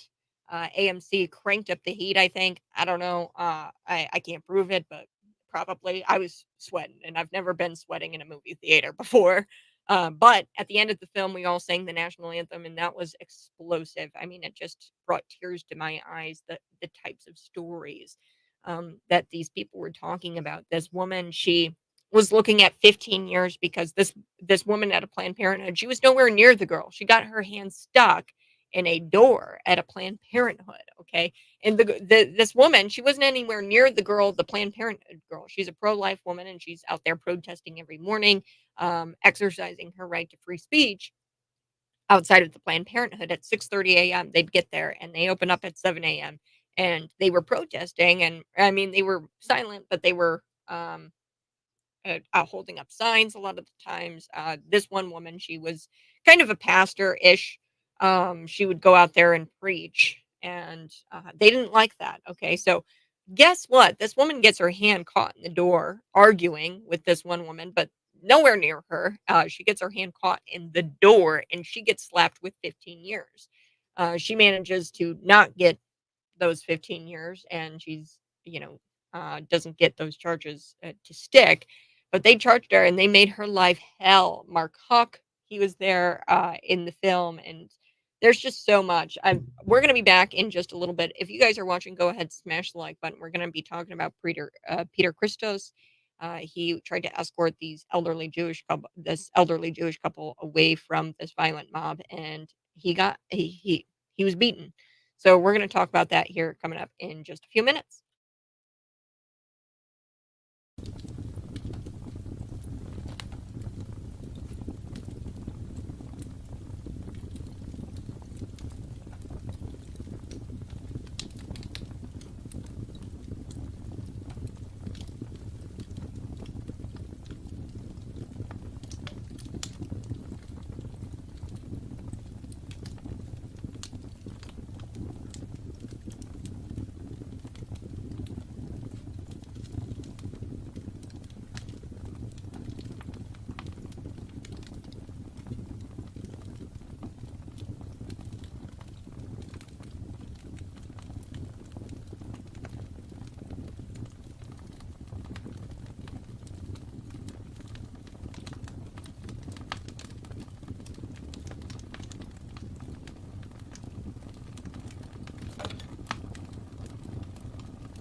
Woo! Good morning. Hey, this is the Morning Buzz. Thanks so much for tuning in. I so do appreciate it. We're going to be covering a whole lot today, a whole lot. Criminals, they're not deterred by our justice system anymore because our justice system protects criminals. Okay, they are pro criminal. They are anti law abiding citizen. Okay, that's what happens in a police state. There's allies and there's enemies of those allies. And the whole point is to eradicate the enemies of the allies, who you deem an ally. So here we have it. A couple of boys, they're teen boys. Teenagers are brutal. They are, 15, 16, right? These teenagers were accused of murdering a retired cop in Las Vegas. This is the one where the retired cop was biking in the bike path, right? And they're sitting there laughing on video, these two teenage kids, and they're filming and they post it to social media, them running over the cop and killing him. And they're laughing the entire time in the video. They're caught laughing again, but this time in court. So we're going to talk about that here coming up in just a little bit. TPUSA staffer Peter Christos, he's an Illinois boy. He escorted this Jewish couple to safety away from this violent mob of Hamas supporters. And Peter, he actually wound up being viciously assaulted of instead of getting to safety. Okay, so he didn't get to safety. Uh, he was beaten because he was escorting these elderly Jewish people, and he had an Israel flag in his hand. He's a Christian. Now, look, folks, imagine if he was Muslim and his attackers were wearing MAGA hats. This would be the number one news story in the country. He was beaten with a flagpole. TPUSA staffer from Illinois. The TPUSA staffer, like I said, was escorting this Jewish couple away from this pro Israel rally. It was happening in the synagogue, in a synagogue type place. And on their way to their cars, they encountered these pro Hamas supporters, these sympathizers, and these pro Hamas supporters actually assaulted them, the Jewish people and Peter. But Peter was really beaten up bad. He was punched repeatedly. He was hit with a flagpole, and then the cops eventually showed up and they pulled him away to safety, but not before they got in a few hits, right? He's okay. But these thugs, they need to be arrested and charged with hate crimes. And from what I can tell, they haven't even been arrested yet, folks. They have not even been arrested. There is a two-tier justice system, and these Hamas supporters have been deemed allies of the police state, and they will not go after them. They're going to go after they're probably going to go after Peter Christos here. I wouldn't doubt it, right? A speedy recovery to Peter. I fear for the entire Skokie community. The Skokie community is where it happened. It's right outside of Chicago. And for those of you who may not know, it was a quiet suburb in northwest Chicago. Been there before. The population there, it's about 30% Jewish, has 12 synagogues, and it's home to the Illinois Holocaust Museum and Education Center. This is such an atrocity. These thugs need to be arrested. They need to be charged with hate crimes. So, yes, there was a pro Israel rally in Skokie, Illinois. It was held in a synagogue. These pro Palestinian, as I've told you before, Palestinian, Hamas, it's the same thing. There is no country called Palestine, it just doesn't exist. There's no such thing as a Palestinian. Palestinian is the Hebrew word for invader. It's a Jewish word for invader because they've invaded the homeland of Israel for years, since 70 BC, AD, 70 AD. Since 70 AD, the Roman Empire destroyed uh, the Jewish people. They scattered, and then eventually they came back to Israel because that was prophecy in Ezekiel. God said that I'm going to gather the Jewish people and give them a country. God chose Israel. America chose God. This is why Hamas and Palestinians hate the United States. But they were ordered off the property, these pro-Palestinian protesters, but they wanted to get inside of the synagogue. Bizarre. right? They wanted to get inside. They wanted to be within sight and sound of this indoor solidarity event. It was pro-Israel. I want to share this with you. This is the local news coverage of it in Skokie, Illinois. Um, this is, I mean, I've been there before. They talked about the pro-Palestinian protesters wanting to go inside and how they were denied, and it's almost like they were sympathizing with the pro-Palestinians here, because they wanted to get inside a synagogue. Could you imagine what they would have done to that synagogue if they were allowed inside? For protest was actually planned to be right outside of this event space, but instead, police right now have this entire shopping plaza surrounded and aren't allowing anyone onto the premises unless they have a ticket to the event. I spoke with some of those pro-Palestinian supporters who are right now on to Tui Avenue protesting against the event here. They're protesting against the Solidarity with Israel event at Terrace Ayala in Skokie, and this is what he had to say. We're going to make the best out of it as we can, but this is not where we wanted to be. We should have the right to be within sight and sound.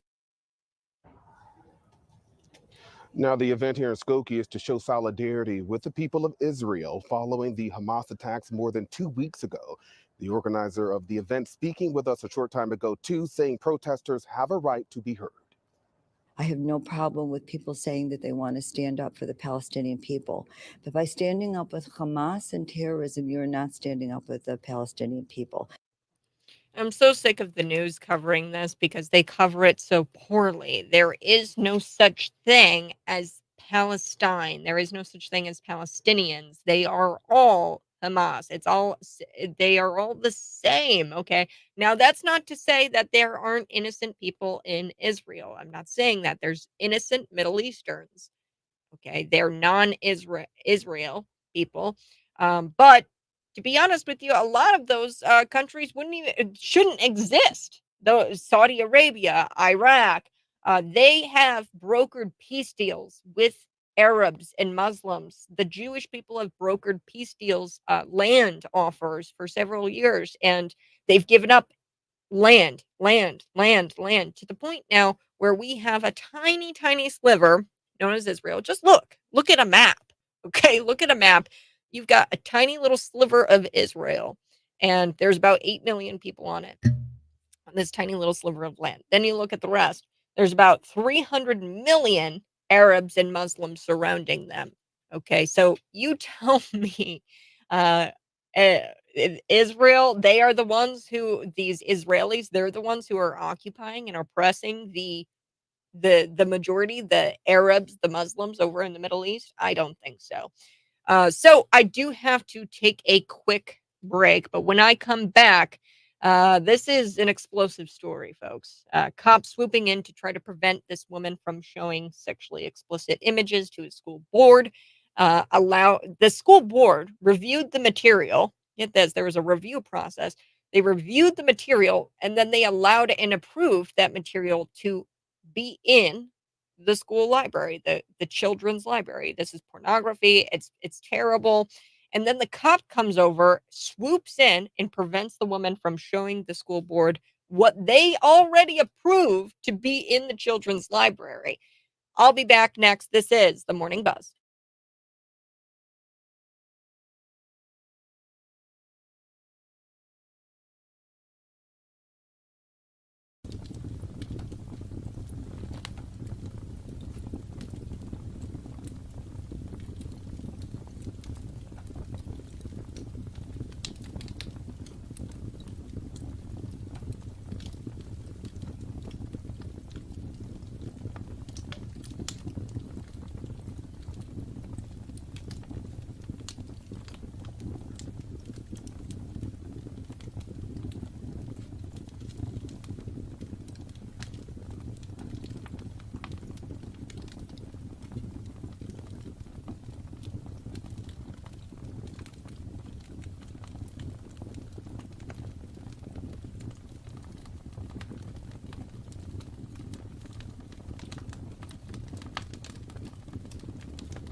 Good morning, folks. This is the Morning Buzz. Thanks so much for tuning in. I so do appreciate it. And, folks, we've got so much to talk about today. A little bit later, I am going to be telling you about some trick-or-treating hours. Trick-or-treating hours in and around the area. Today is National Pumpkin Day, a good day to carve a pumpkin. If you're planning to take a stab at carving a jack-o'-lantern or letting your kids do it, be very careful. Each year, there are about 2,000 pumpkin carving injuries. What? I believe it. I've only carved pumpkins like twice in my life, and I've cut myself every single time. And I'm an adult. But many of these 2,000 pumpkin carving injuries is, of course, children. So just keep an eye out. According to the American Journal of Emergency Medicine, pumpkin carving mishaps sent more than 20,000 people to the emergency room over the past 10 years.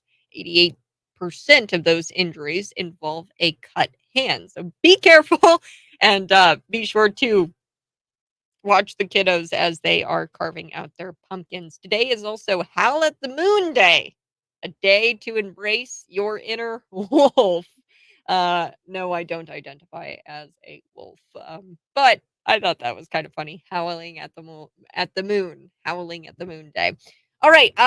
Before we get into this story here about the cops swooping in to try to prevent this woman from showing sexually explicit images to a school board. The same school board allowed this book. It's called Blankets. That's what the book is called. It's a disturbing book.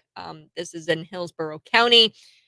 A mother, she wanted to draw attention to this review process. The school board, they had a review process, and despite that review process, they decided to approve this book called Blankets for School Children. They put it on the school library shelves. Look, folks, I've been to the Bloomington Public Library. I can attest to this information. They are targeting children with pornography. I went into the children's services area at the Bloomington Public Library, right there next to Dr. Seuss's Green Eggs and Ham book. There was a book that was Patience and Esther. That's what it's called. Patience and Esther. It was right next to the Dr. Seuss's Green Eggs and Ham. It was promoted as enjoy a graphic novel. It was at eye level for children. I picked up the book, and the book was very explicit. Porn. And this book, Blankets, it's a graphic novel about a young man coming of age and finding confidence to express his creative voice, whatever that means. He expresses his confidence, I guess, by sucking on breasts. Yes, the book is all about that. It's weird, and I have the full video here. She waited 2 hours to go last because she didn't want to be around children. So she was also refused an extra 30 seconds to give the kids time to leave. She said, "Hey, I'm going to be talking about very sexually explicit things. Can I get an extra 30 seconds added to my time to allow the children to leave the school board meeting?" She mentioned how the book in the children's library, we're talking about little bitty babies, spoke in explicit detail about erections, breast fondling, oral sex, images of aroused couples, and yeah, I mean, I could go on. You guys can look up the book yourself. It's called Blankets. Adults look up the book. Adults look up the book. Usually, when this kind of stuff is discussed at a school board meeting, there's not a whole lot of kids, but she really tried to make it to where kids weren't present when she addressed the school board. These LGBTQ authors, these award-winning authors who create books like Blankets, um, they say that it's all about inclusion. No, no, no, no. It's about pushing pornography onto children. Okay. The authors of these books are terrible people. And they want to target children with cartoon pictures and with pretty covers and colorful covers. And they are targeting children. So what was incredible about this encounter with this woman, and I'm going to play the video here on the other side, but this cop comes over and shuts her down and closes the book and he swoops in to try to prevent this woman from showing the sexually explicit content that the school board had already allowed into the children's libraries. This is a police state. I watched the movie last night. I do have to take a quick break. I'm going to tell you a little bit about the movie here next. I do want to talk about the mass shooting. Look, folks, what can I say? The timing is weird. I will say that the oral arguments for this Rahimi versus the United States is supposed to happen on November 7th. That's about a week from today. Uh, and look, I mean, this is tragic, but the gun grabbers are already out there. Cenk Uygur is out there saying that politicians, they can't even get universal backgrounds passed, which we already have universal background checks. They don't work. I'll tell you what would work. Given kids at the age of 18 issued firearms and giving them proper training in their senior year of high school on gun violence and on how to use that weapon, that then we would see a dramatic decrease in gun violence. And look, folks, if just half of those victims, the 22 victims, I think there were 16 deaths, if just half of them had guns, the odds of him killing this Robert Card, this crazy person, the odds of him killing more than 3 to 4 people would have been zero. Statistically speaking. I'll be back next.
And hey, this is the Morning Buzz. Thanks so much for tuning in. I so do appreciate it. Yes, the gun grabbers are at it this morning.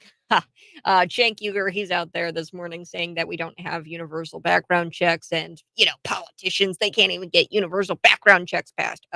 Buddy, we already have universal background checks. They don't work, right? Because, and like this guy has never bought a gun. He hasn't even bought a gun a single time, and every time you go out and buy a gun from a licensed dealer, you have to fill out an ATF form. It's the 4473 ATF form.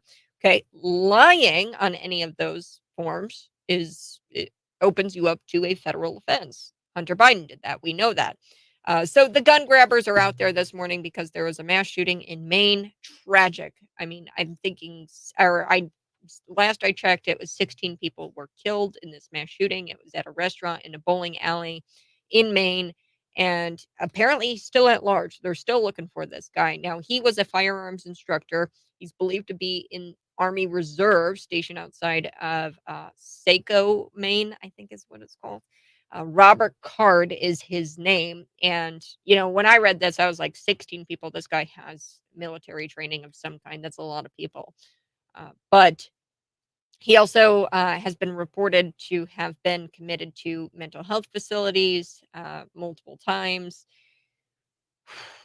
Yeah, it's tragic. But I think that the timing here is interesting because the Supreme Court of the United States, they're supposed to be listening to a case or hearing a case. It's Rahimi versus the United States. It's a Second Amendment rights and it's got constitutional impact here, folks, because they're supposed to hear the oral arguments on November 7th. This is a very important case. It looks at the constitutionality of a federal ban on the possession of guns by individuals who are subject to domestic violence restraining orders. So, keyword there, restraining orders. They are not convicted of any kind of assault, battery, domestic violence, nothing like that. Okay. They have a restraining order against them. And the question comes to the court in the case of Zaki Rahimi. He's a Texas man who had a restraining order placed against him after a 2019 argument in which he allegedly knocked down his girlfriend to the ground and dragged her to the back of his car. A year later, the police found his guns, his ammunition in his house, and he was charged with violating the federal ban. Okay, so there's a federal ban out there that makes it to where alleged domestic abuser, because that's not even convicted, right? He's not convicted of anything. He just has the restraining order against him. So this has huge constitutional impacts. And we're supposed to be listening. The Supreme Court of the United States is supposed to be listening to it here on November 7th. I just think the timing is on here. A gun is a tool. And if more good people had the right to tools, the bad guys wouldn't exist. Okay, we would have a much safer society. I'll be back on the other side.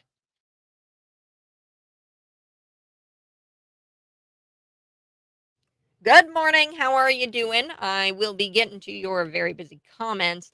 Normalizing and exploiting children and teens via public spaces and tax funded organizations. Tom Pritzker and several bigwigs in Illinois and Illinois universities easily get this crap pushed through and make it legal. Illinois is leading the way on this. Exactly. More about January 6th.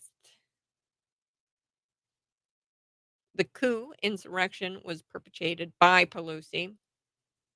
Schools taking government monies leads to the devil. True, hate to say it, but black cops kill white women. Nothing to see here. Black cop kills white woman. Nothing to see here. Turn around and all hell breaks loose. Yeah, you're talking about Ashley Babbitt. I watched Police State last night, folks. It was an explosive film. And when I say explosive, it was there were things that I did not know. There were things that I knew but were wrong, and they told me the wrong, or the mainstream told you the wrong thing all of these years. Ashley Babbitt, she did not climb through a window.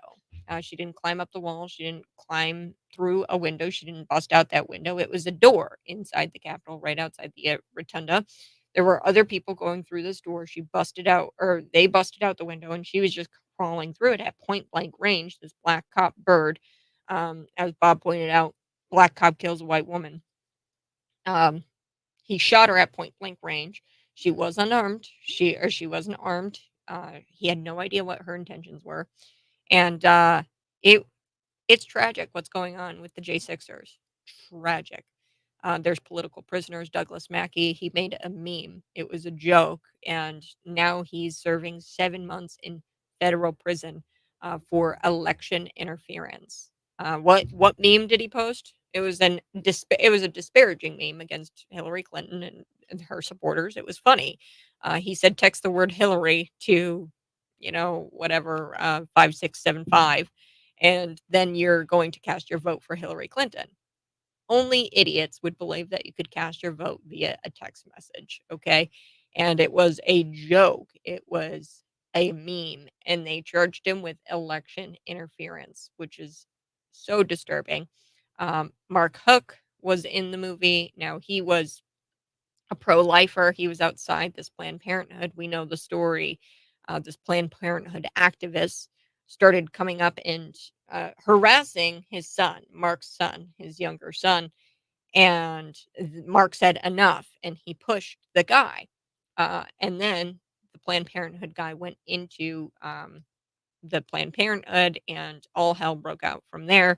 Mark was charged with all kinds of stuff, that he was in violation of the FACE Act, which says that you can't prohibit somebody from going to get an abortion. You can't stop them from going to go get an abortion, which is so funny because he was not stopping anybody from getting an abortion. He was down the street from a Planned Parenthood, like pretty far away from the Planned Parenthood. This activist came up to him and started pushing his son and or started like engaging his son, and then Mark pushed the Planned Parenthood activist, and that led to the FBI coming to his door.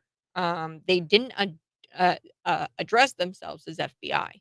That was the key point there with Mark's story, is that they didn't address themselves as FBI. Usually, they knock on the door, they say, "Open up, FBI," right? But they didn't address themselves as FBI, and he almost grabbed his gun. He didn't. You hear a large, like a big knock at the door, the pounding at the door. You think that somebody's coming inside. You think that there's an intruder. He almost grabs his gun. He tells us, "I almost grabbed my gun."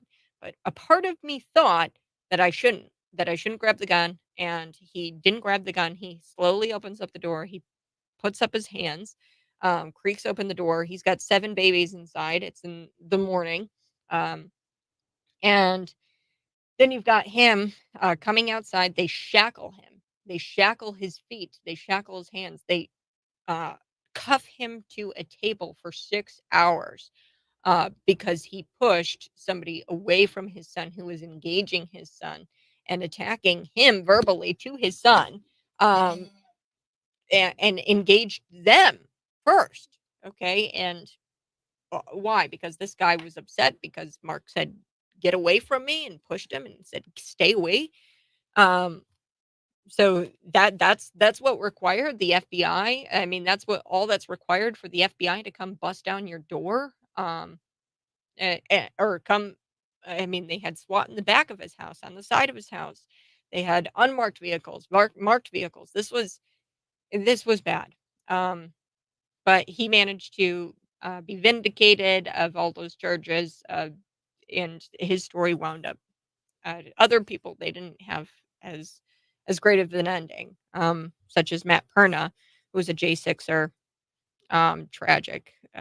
He killed himself because they tacked on a terrorism charge, and he thought he was going to be spending 20 years.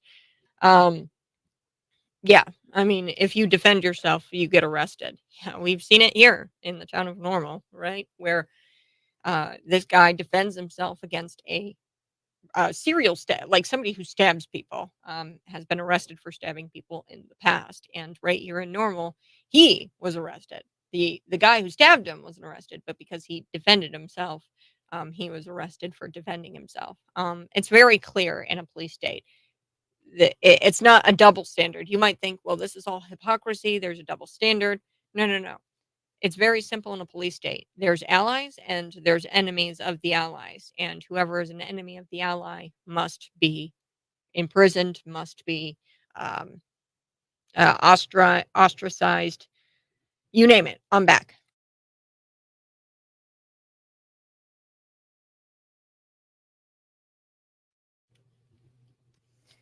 Good morning. Hey, this is the Morning Buzz. Thanks so much for tuning in. I so do appreciate it. Couple of housekeeping things I want to get to.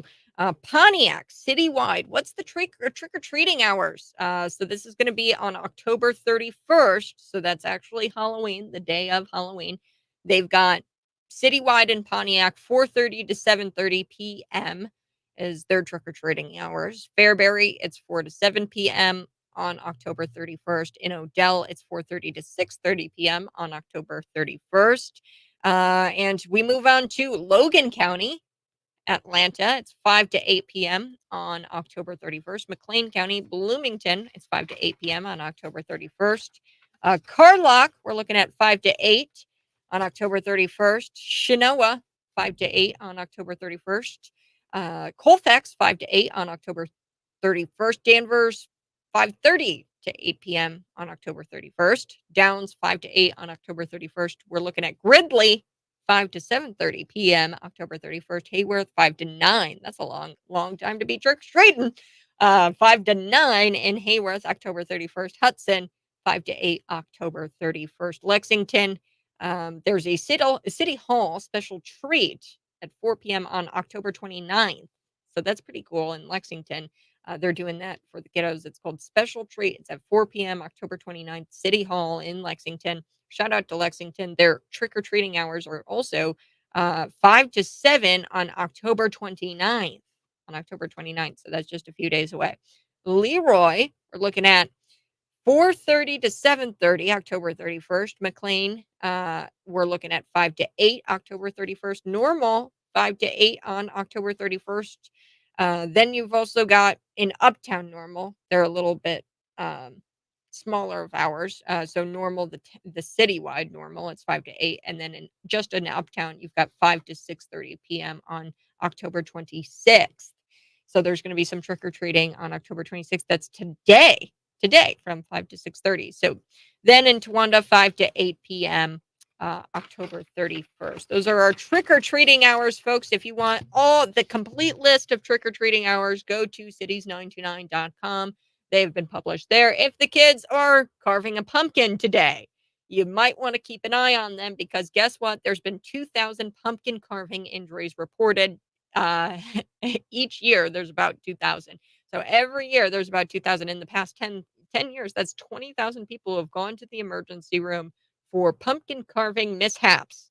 A lot of the injuries, 88% of them are due to hand injuries. That's why they go into the hospital. So if you're planning to take a stab at carving a pumpkin, just watch your kids when they do it. All right. I'm back with this story. You guys can see the video on YouTube, Facebook, Twitter, and Rumble. I've got the full video where this woman, she actually was proactive. She waited 2 full hours to go last when it came to addressing this Hillsborough school. It's a Hillsborough County. The cops stopped this mom from showing the images of this graphic sex book. The graphic sex book is called Blankets. I'm not going to go into detail. You can see the book if you were on the Facebook Live or on the YouTube stream. I'm not going to go into detail. All I'm going to say about the book is that it's a coming of age book, and he finds confidence, this boy, and there's a lot of talk of sucking on breasts.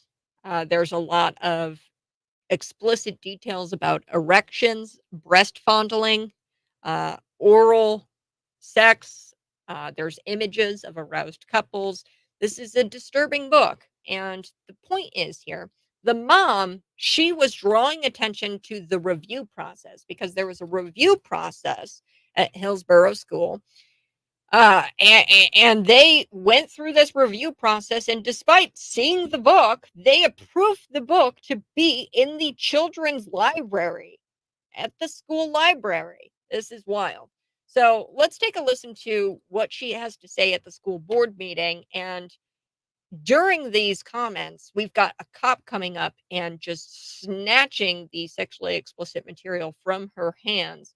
And he just swoops in and prevents this woman from showing the sexually explicit images that the school board already reviewed and allowed into the children's library. Here we go.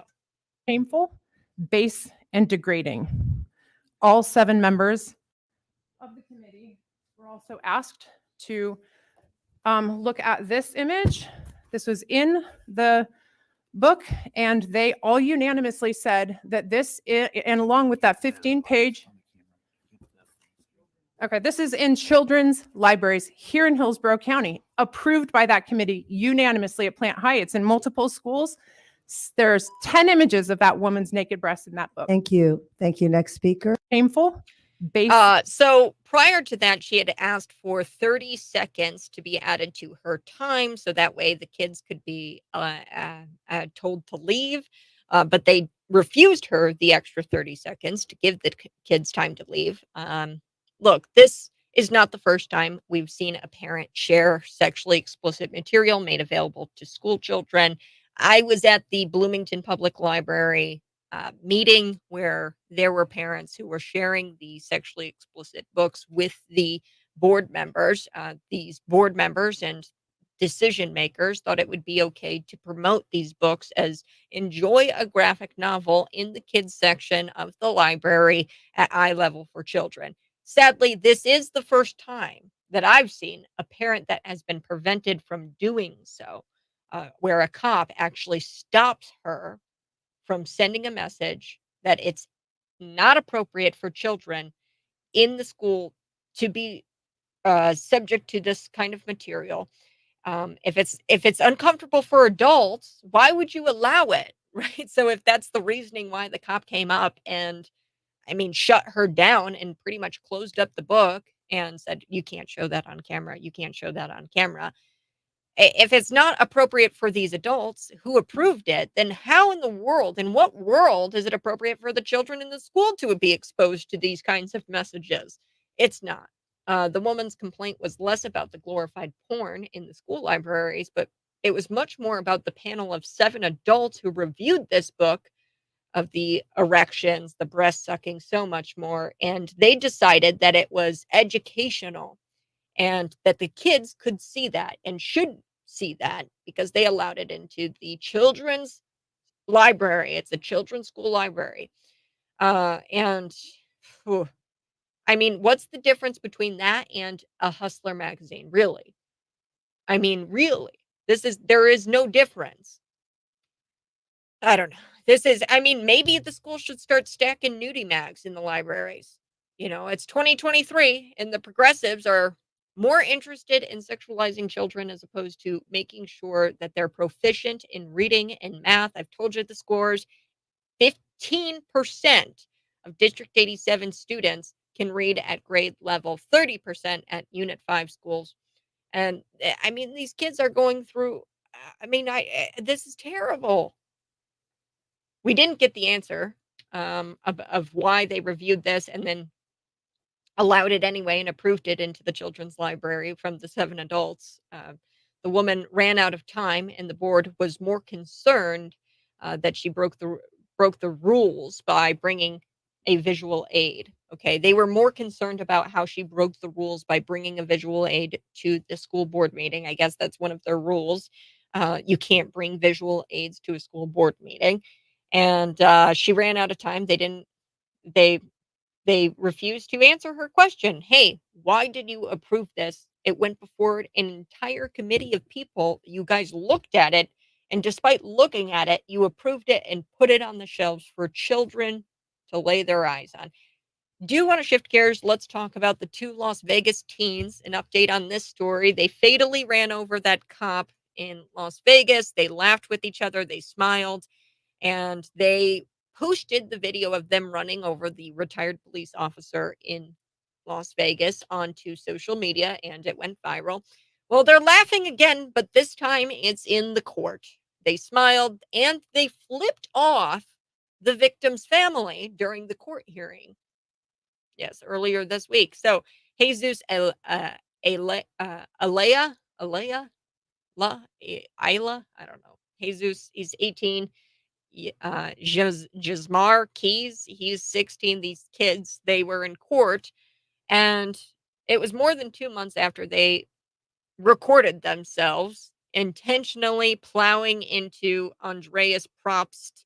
Probst, he's a 64-year-old retired police chief. He was biking in the bike lane one morning, and these two kids, this 18-year-old and 16-year-old, they're not really kids. I mean, they were charged as adults or as adults, but these teens antics began when they sat down for the hearing in the Clark County Court. Okay. They were covering the sides of their faces, like the right sides of their faces, and they were kind of like hiding themselves from the cameras.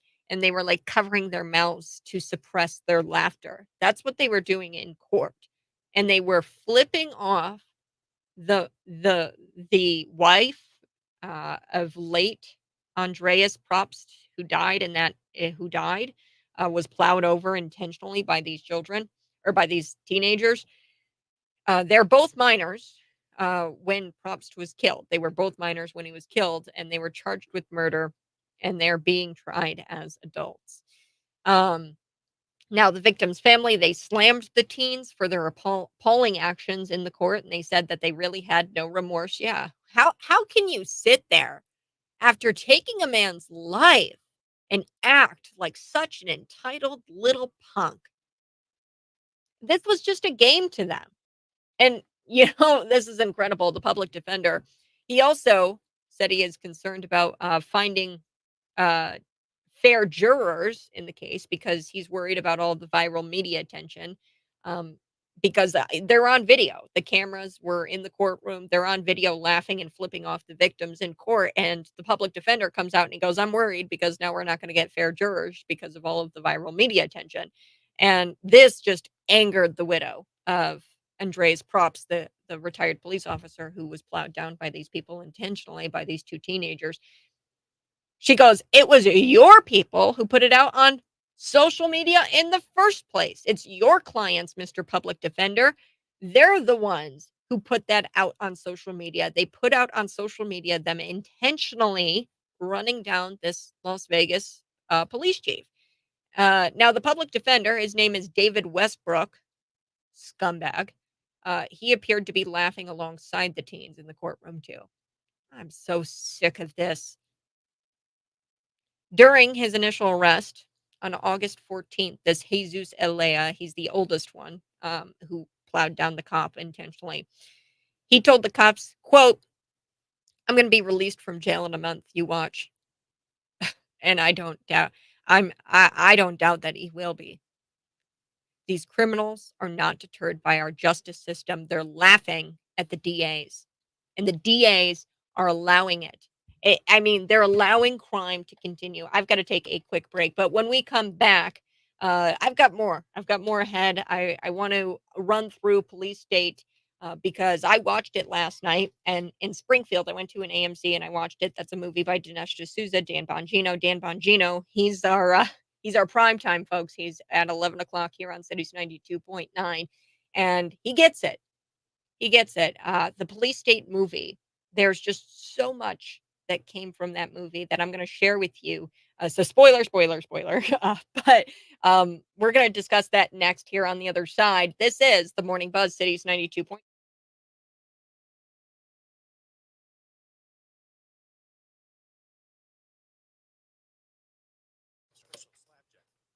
Yeah. No one raised them to value life or have consideration for other people. And honestly, I'm going to say it, Vegas, I think that these kids are demonic. I'm going to just say it. It's odd, it's weird that they're laughing, they're giggling. And it almost reminds me of the story that was shared by Chad Burke here in the town of Normal. He said that the people who stabbed or the guy who stabbed him was laughing and giggling and saying, "I'm going to gut you like a pig," the entire time he was stabbing him in front of his house in the dead of night. I think that these people are actually demonic and possessed.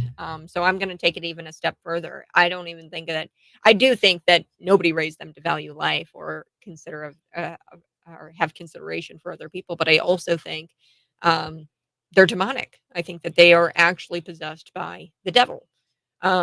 There's no way. There's no other explanation. Here we go. Serious question, answer or not. Do we trust the police or not with all of the backwards enforcement thin blue line. I'm beginning to wonder, Bob. I wonder that myself. Smash the like button if you're watching. Bob, I'm going to answer that. So, with this defund the police movement, there is probably a very and there's defunding and there's demoralizing of the police. Okay. That's what's been going on since 2020 George Floyd riots. The likelihood that in a Democrat city or a Democrat state, even, that these cops are good is very, very low. I'm not saying that there's not good cops. I've got my thin blue line right back here. I am pro law enforcement, but there has been a coordinated global effort to try to get our police to do bad things. Now, this is a very difficult thing for police states. China, communist China, Nazi Germany. These were things that they had to try to really figure out.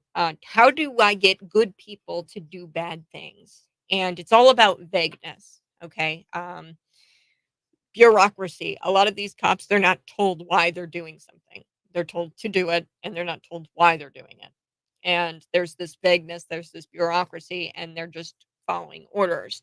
Now, a good police officer knows that they have an oath to the Constitution. There were FBI whistleblowers featured in the police state film who said that the bureau officials told him when he questioned, hey, these people are good people. Why are we focusing on Americans as terrorists? There was no more threat from Al Qaeda. There was no more threat from Islamic extremism here in the United States. So, what did we do? We changed the focus point. We changed it from Islamic terrorism after 9/11, the Patriot Act. That is the single most, if you want to say, when did America become a police state? It was because of the Patriot Act. Now, Ron Paul, who was Rand Paul's dad, was very pivotal around that time and very much before his time, I guess.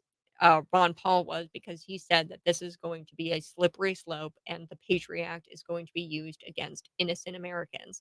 That's exactly what they're doing. There's no more threat. Now we're 20 years, 22 years, I don't know, from 9/11. There's no more Islamic terrorism threat. And now what they've done to legitimize their jobs, and this expansion of the FBI and this expansion of U.S. Marshals, they have tried to legitimize themselves by shifting their focus point away from Islamic terrorism to Americans. Okay, so they're told that to Americans that they're told that are violent terrorists and extremists, and there's this little pyramid, right, of what classifies you as an extremist. Do you listen to Fox News? Because you're pretty low on the totem pole there if you're listening to Fox News. You're like extremist level 1. Now, if you listen to or watch or Newsmax or Breitbart, then you are at an extremist level 2. And you are more likely to be rated at that point. There's a little pyramid. It's an informational pyramid, and they know they're working with big tech to figure out what kind of news you consume. This channel, I'll tell you right now, if you're consuming this channel, smash the like button. Most likely you're at a terrorism level 5. Okay, that's at the tip of the pyramid there. You're at a terrorism level 5 if you're listening to this program. We go very third rail. And I talk about, hey, it's no coincidence that a week from now there is a pivotal Supreme Court case that deals with the Second Amendment. It talks about the constitutionality of this federal ban where we have banned. I didn't even know this was a thing. I guess there's a federal law out there, a ban, where domestic violence restraining order people who have domestic violence restraining orders against them, they are not allowed to have guns.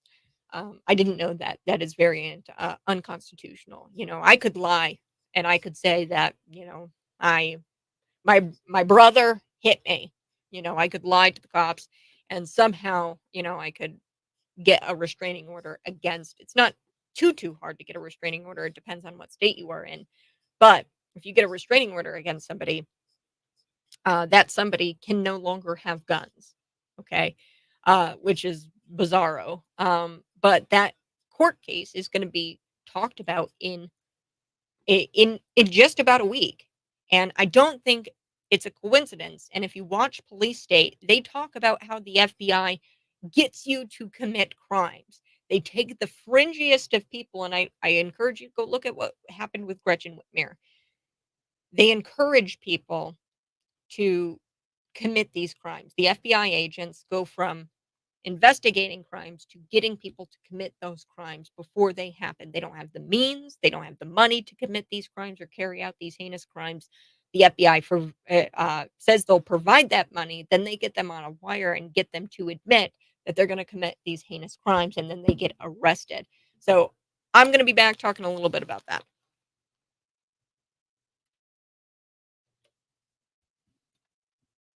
Hey, if you're watching, go ahead, smash the like button. I'm on Facebook, YouTube, Twitter, and Rumble. Thanks so much for joining me. Subscribe to my YouTube channel. That's Kat Peterson 929. So there's this little pyramid in the Police State film. Now, I went and I watched the Police State film. It was hot in the theater. I was sweating. I had a sweatshirt on and a long sleeve. I took off the sweatshirt.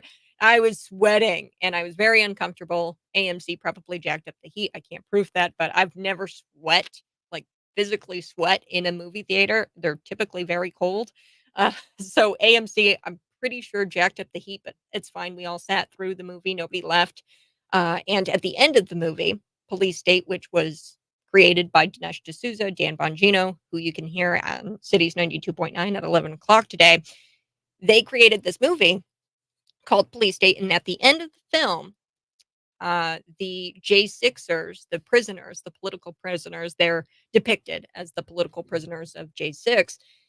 And they start singing the national anthem. So the entire theater takes off their hats, they stand up, we start singing the national anthem, and we put our hands over our hearts and we start singing. And I started crying. I mean, it was moving. And you heard so many different stories of Americans being targeted. Now, I was telling people on the live stream that, hey, after 9/11, the Patriot Act, if you want to find out what caused the police state here in America, that we are a police state. There's no question about that. What caused it? It was the Patriot Act after 9/11. Ron Paul, who's the father of Rand Paul. Rand Paul was featured in the film. He was out there, he was before his time, and he was warning people. He said, "Look, this Patriot Act is going to be used against the American people one day, you watch."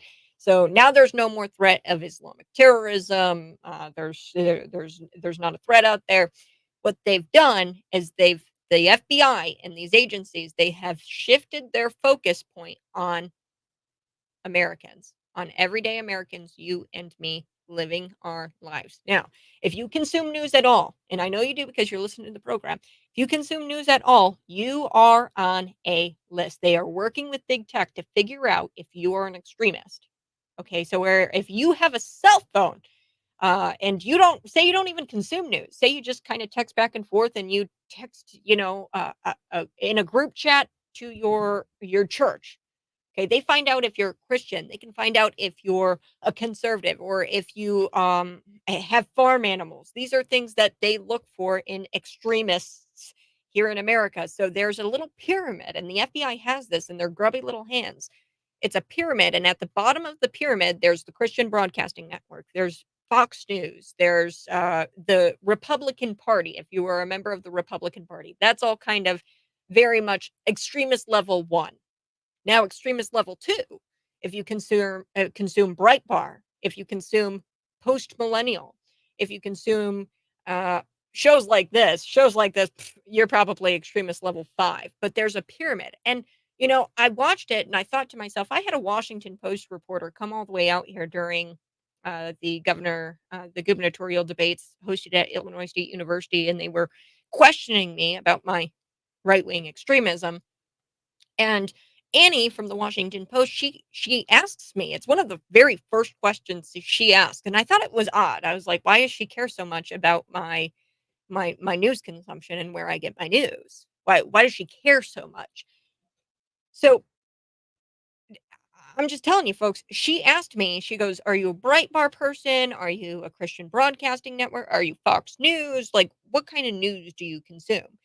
What I believe she was doing, and this is speculation, but what I believe she was doing, she was getting intel. These mainstream, these media people, they work with the FBI. We know that. Big tech, Google, Facebook, we know that they were tasked with censoring the Hunter Biden laptop story. The FBI, well before the 2020 election, they had that laptop. They had the contents from the laptop. They suppressed it. They instructed Google and Facebook. We have Mark Zuckerberg on tape admitting that the FBI approached him and told him to suppress the Hunter Biden laptop or suppress Russian disinformation, that Hunter Biden laptop was a Russian disinformation. We know that's not true. These big tech companies, if you are consuming or texting people, or if you use a cell phone, okay, they or even not, even if you don't use a cell phone, they are tracking your every move. They find out where you go to work. They find out what your schedule is. And they find out if you are a conservative or somebody that is a little bit right of center. If you're a little bit right of center, you're most likely on a list. And they have a pyramid. And my good friend David Paul Blumenshine, we hosted the Stop the Steal rally at the January 6th. We took the bus out there. He got a knock on the door from FBI agents, right? And they questioned him. I'll tell you why they did that. In the police state film, $30,000 to $50,000 a pop these FBI agents are getting if they open up cases against J6ers or against right-wing extremists. They are incentivized to track you and to figure out if you're a so-called right-wing extremist, and that criteria is, it's very, very, yeah, I mean, it doesn't take much to be considered a right-wing extremist. If you go to Latin Mass, if you're a Catholic, you're on a list and you could be next. And, so many different stories. I feel like I have an obligation to tell you that I was wrong about Ashley Babbitt. I've been told that she climbed the Capitol. She climbed the walls of the Capitol, that she punched out a window, and then she was shot by that Capitol police officer, Byrd. He was a black police officer, and he shot a white woman. And look, folks, that was not true. That's not true. She didn't climb the wall. She was inside the Capitol. There was busted out windows. She was climbing through this busted out window. It was like a door. She was climbing through this door that had windows in it, and she was climbing through, and she was following other people. At point blank range, this guy shoots her and kills her. She's dead. She's bleeding out there in the U.S. Capitol. We've got another story. I didn't know this. Matt Perna, right? He had his charges upgraded to terrorism. Matt Perna, he was in the U.S. Capitol for about 15 minutes.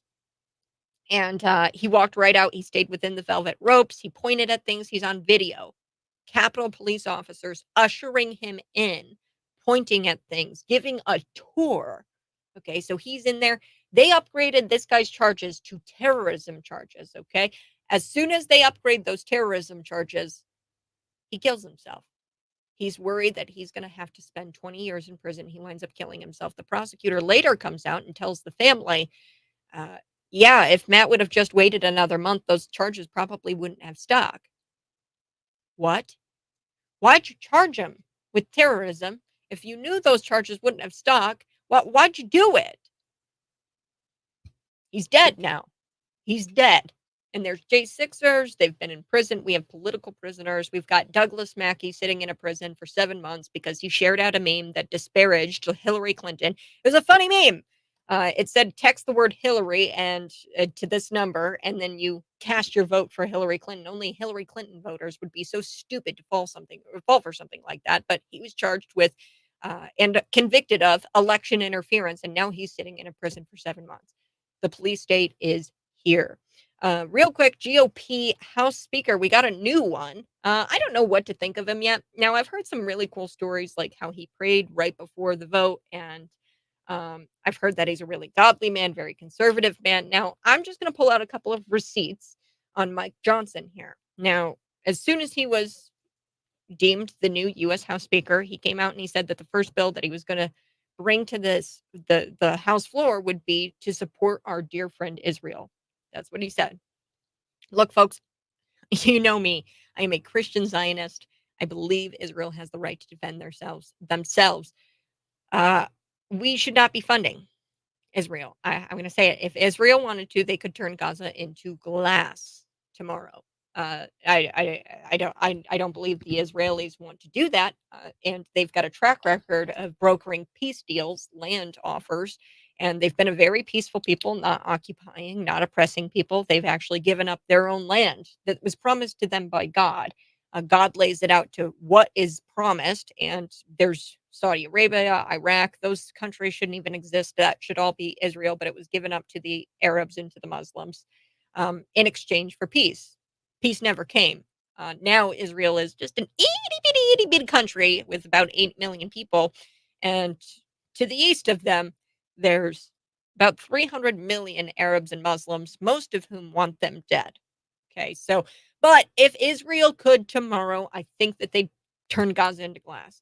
Okay, if they wanted to. I don't think they don't need humanitarian aid from us right now. Mike Johnson, though, he thinks that should be first priority. And I don't know about you, but I'm worried about the I'm worried about the debt.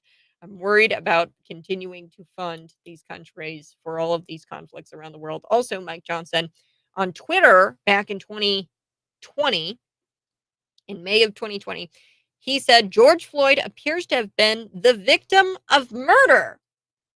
After close review of the video, that's the only conclusion. There's no other conclusion that can be made. He was murdered. And the tragedy has focused a spotlight once again on the plight of millions of black men in America, It's real heartbreaking and it must be addressed. That's what Mike Johnson said in 2020. You watch the video. If you watch the same video I did, George Floyd, he died of a fentanyl overdose, folks. I'm sorry. You look at the autopsy, he had fentanyl in his system, and I've told you about this. If you are curious about, what it takes to kill somebody with fentanyl, it's a pencil tip. If you've got a pencil tip, that's a lot. That's a lot of fentanyl. That's 3 times the amount that will actually kill somebody. It doesn't take a whole lot of fentanyl to overdose. And George Floyd had 3 times the amount in his system, and the autopsy says that. So I just bring out receipts. I don't know. I'm looking forward to Mike Johnson, and I hope that first thing that needs to happen, number one, he needs to get single issue bills out there where the Congress critters are voting on single issues, and we're not lumping in Ukraine funding to, an infrastructure America project, right? Where we're voting on Ukraine and voting on a farm bill, right? You should be able to vote on the farm bill separately of the Ukraine funding. So I hope that he pushes that because Kevin McCarthy didn't, and that's why he was ousted.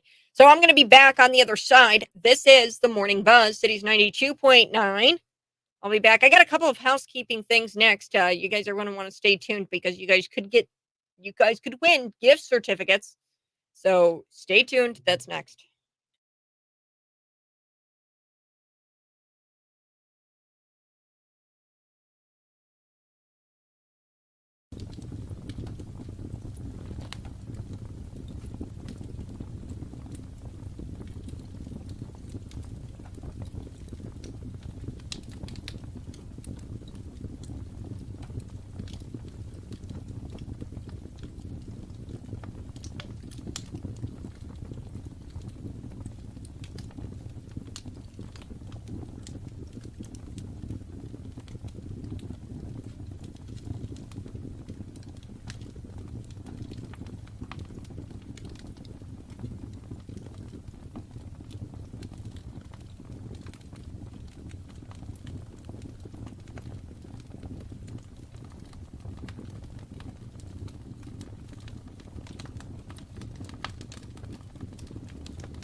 Hey, all you Catholic extremists out there, okay? Your donation today makes it possible for Catholic Spirit Radio to be heard by 1 million listeners. That's right. So, our good friends over from Catholic Spirit Radio, they have started this donation. It's a 1 million donation program, and it started Catholic Spirit Radio, for those of you who don't know, it started as a single low-powered station back in 2011, and it hasn't stopped growing yet, and now they're at about 1 million potential listeners. So, full sheen ahead. Yes, so Spirit Radio, they operate thanks to generous financial support by its listeners. You can donate online, with a checking and savings account or with a credit or debit card. So, a donation a day gives the donor 2 days for a chance to receive a special Archbishop Fulton Sheen gift, plus chances for hourly giveaways. So there's hourly giveaways, gift certificates. Go to their website, folks, and learn more. This is CatholicSpiritRadio.com. You have the potential of possibly winning gift certificates to Outback Steakhouse. Outback Steakhouse. They have things. If you donate, then you could potentially win things like gift cards to Outback. So go to Catholic Spirit Radio to learn more and to donate.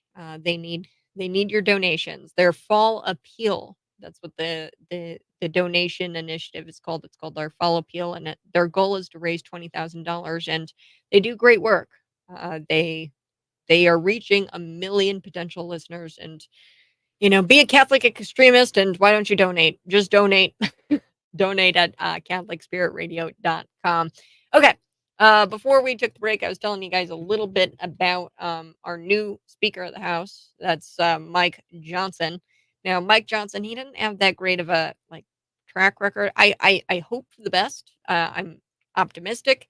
I didn't like his tweet back in 2020 that said that George Floyd was murdered, and he was a victim of a murder, and there was no other conclusion after watching the video. The video I watched showed that George Floyd died of an overdose. But a little bit later in the show, we are going to be getting to this. Peter Christos, he's an Illinois boy.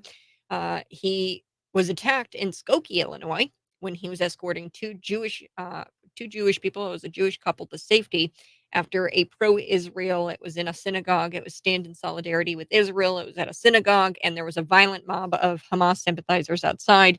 Peter, he escorted this Jewish couple to safety, and he was assaulted. Imagine if he was a Muslim and he was attacked by MAGA hat wearers, and his attackers wore MAGA hats. Imagine if he was a Muslim. This would be the number one news story in the country. It's not, because he's a Christian and he was attacked by Hamas sympathizers. Now, big story today. The 20, I don't know, it was, I think 16 dead. 16 dead. It's in Maine, Lewiston, Maine. The Maine State Police, they're attempting to locate Robert Card as the person of interest in this mass shooting incident. The mass shooting took place at a restaurant and then at a bowling alley. He killed a lot of people. When I first saw this story, I was like, okay, this guy has military background. Yes, he's a firearms instructor. Yes, there's talk of him possibly having served in the National Guard for 20 years or so. Now, he was committed to a mental health facility. We've got the gun grabbers out there already. Cenk Uygur, he's out there and he's saying that we need to get universal background checks. Politicians can't even get universal background checks passed when it polls at 97%. That's hilarious. Have you ever bought a gun, dude? Because every single time you go buy a gun, they have you fill out a little form. It's the ATF form 4473. And that's a universal background check. Okay. I don't know what this guy is talking about. He goes, don't listen to any politicians telling you that they care about the mass shooting in Maine.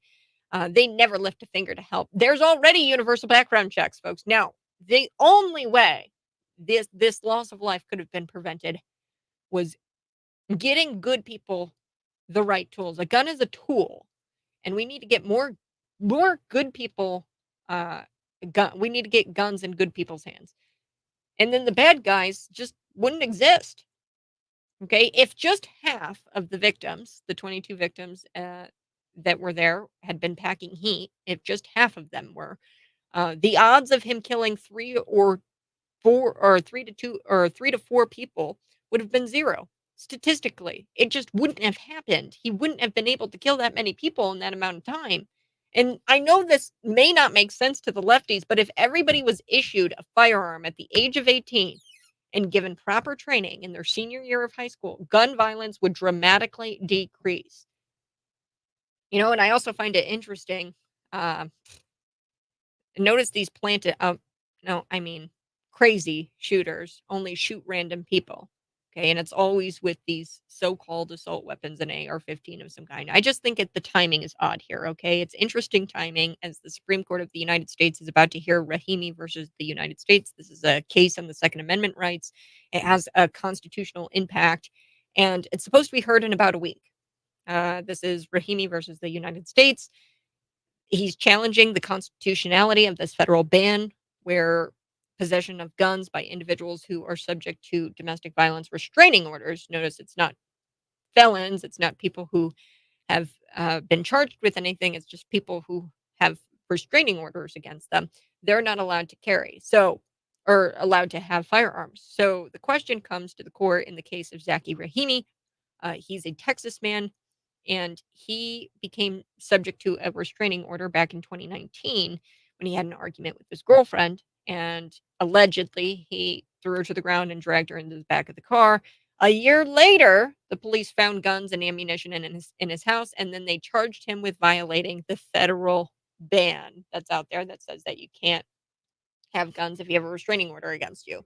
So this is interesting timing for that case. I'm just throwing that out there. I just think that it's bad. It's awful timing because now you've got the United States Supreme Court probably not going to vote this federal ban down. The constitutionality of this federal ban is in question, and if newsflash, it's not constitutional. Shall not be infringed is pretty clear. And this guy, he didn't even get convicted of anything. He has a restraining order. I could lie today and say that somebody hit me, get a restraining order on that person, and then boom, he's not allowed to carry anymore. That's not right.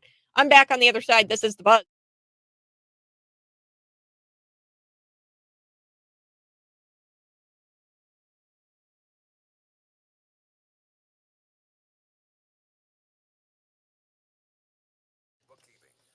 See, I don't know exactly how he obtained the firearm. He was a firearms instructor, so he might have been able to, he might have had guns, and then the mental health issues came later. He probably might have been suffering from PTSD. And I know I just watched Police State, so hot on the heels of that, I in the movie, I'm just going to lay out the scenario for you. They actually entrapped this guy to admitting that he was Al Qaeda. He wasn't Al Qaeda, but they got him to like say an Al Qaeda prayer in the car. So they were trying to get him on terrorist charges. Okay, they were trying to say that he was Al Qaeda and that he was planning to blow up I think it was the Sears Tower. um, so the FBI agent and the guy is sitting in the car, and I forget the names, but this is history. This is all based on true events. Okay, so in the movie, the FBI agent is trying to get him to say, "Hey, if I give you $50,000, the FBI agent is posing as an Al Qaeda member. If I give you $50,000, then are you going to be able to carry out this attack? How would you carry out this attack?" The guy, he does not have the wits. He does not have the smarts. He doesn't think about he doesn't say like exactly what he's going to do. He says, "I'm going to buy some guns and I'm going to attack some people in the street." And they were like, "Oh, come on, you got to do better than that. $50,000. What are you going to do?" He goes, "Well, I guess I got to do something like 9/11." And he goes, "Yeah, you have to." And then the FBI agent says this to the guy. And then the guy says, "Okay, well, what's that big tower in Chicago or somewhere or in New York or something?" And he says, the tower, I think it was the Sears Tower in the movie. This is all based on true events. And he goes, "I'll blow up that building. I'll blow up the tower." And he goes, "There. And now you have to pledge to the God, whatever the God is for Al Qaeda. I don't know, Allah. Um, Now you have to say a prayer and admit you're Al Qaeda." So then he says the prayer and pretty much pledges his allegiance to Allah as Al Qaeda, as a member of Al Qaeda. This guy does. And then the FBI come and they surround him, they cuff him, they arrest him. And here this guy was. He wasn't an actual Al Qaeda member. What he was trying to do, he was trying to swindle Al Qaeda. Okay, he was trying to swindle Al Qaeda into giving him this money because his business was in trouble. Now, I'm not saying he wasn't a bad dude, probably a bad dude, but the FBI, they taped him, they wiretapped him, they got him to admit he was Al Qaeda when he wasn't really Al Qaeda. They got him to explain a crime that he wasn't really equipped, or he didn't have the resources for. He didn't have the money. He didn't have the know how to carry out a crime. But they got him to admit that he was going to carry out this crime. Okay, that's what the FBI does, and it's when things like this come out, I question, like, was this guy on the FBI's radar? If this guy was on the FBI's radar, I mean, how long has he been working with the FBI? And not to say that he was given the gun or anything, but I don't know. I'm just, I whenever things like this come out, I just am very skeptical. So I don't know how he got the gun, um, or how he managed to pass a universal background check. But I'm assuming that he had guns, and then he started having the mental health issues, maybe PTSD from being in the army. Um, and then that's what that then he used the guns that he already previously owned. Okay, so maybe the mental health issues came on him afterwards. He was a firearms instructor. The police said he was a firearms instructor and he was in the military for 20 plus years or something like that. So still at large, from what I understand. I gotta check that out. Actually, I last time I checked, it was 16 people. At least 16 people were killed in the mass shooting. The search authorities are searching for Robert Cardsdale, a person of interest. So he's still at large, and he's considered armed and dangerous. So that's kind of a big deal. We're going to be talking about the Jamal Bowman. That's the guy who pulled the fire alarm, by the way. He came out and he's facing a misdemeanor charge for this incident that happened on September 30th, where he pulled the fire alarm at the Cannon House office building where they were conducting official proceedings. And he was caught on security camera pulling the fire alarm at the house when the House was debating this short term funding resolution to keep the government functioning amidst this budget related issue, or budget related deliberations they had going on. Okay. Continuing resolution. Are we going to spend more money on Ukraine? Kevin McCarthy was like, yes, let's spend more money on Ukraine because I'm working on behalf of the lobbyists and the interest groups. But anyway, so they were working all that kind of stuff out in this House office building. Bowman, the Democrat, he attributed to pulling the fire alarm to a mistake. And he said that he thought it was a nearby door handle, which was kind of funny. And I mean, he's getting one charge, and it involves a guilty plea, an apology. If he pays like a small little fine, I think it was like $1,000, the charges are going to be dropped in 3 months. This is ridiculous. The guy is an insurrectionist. The GOP has to expel him for disrupting official proceedings.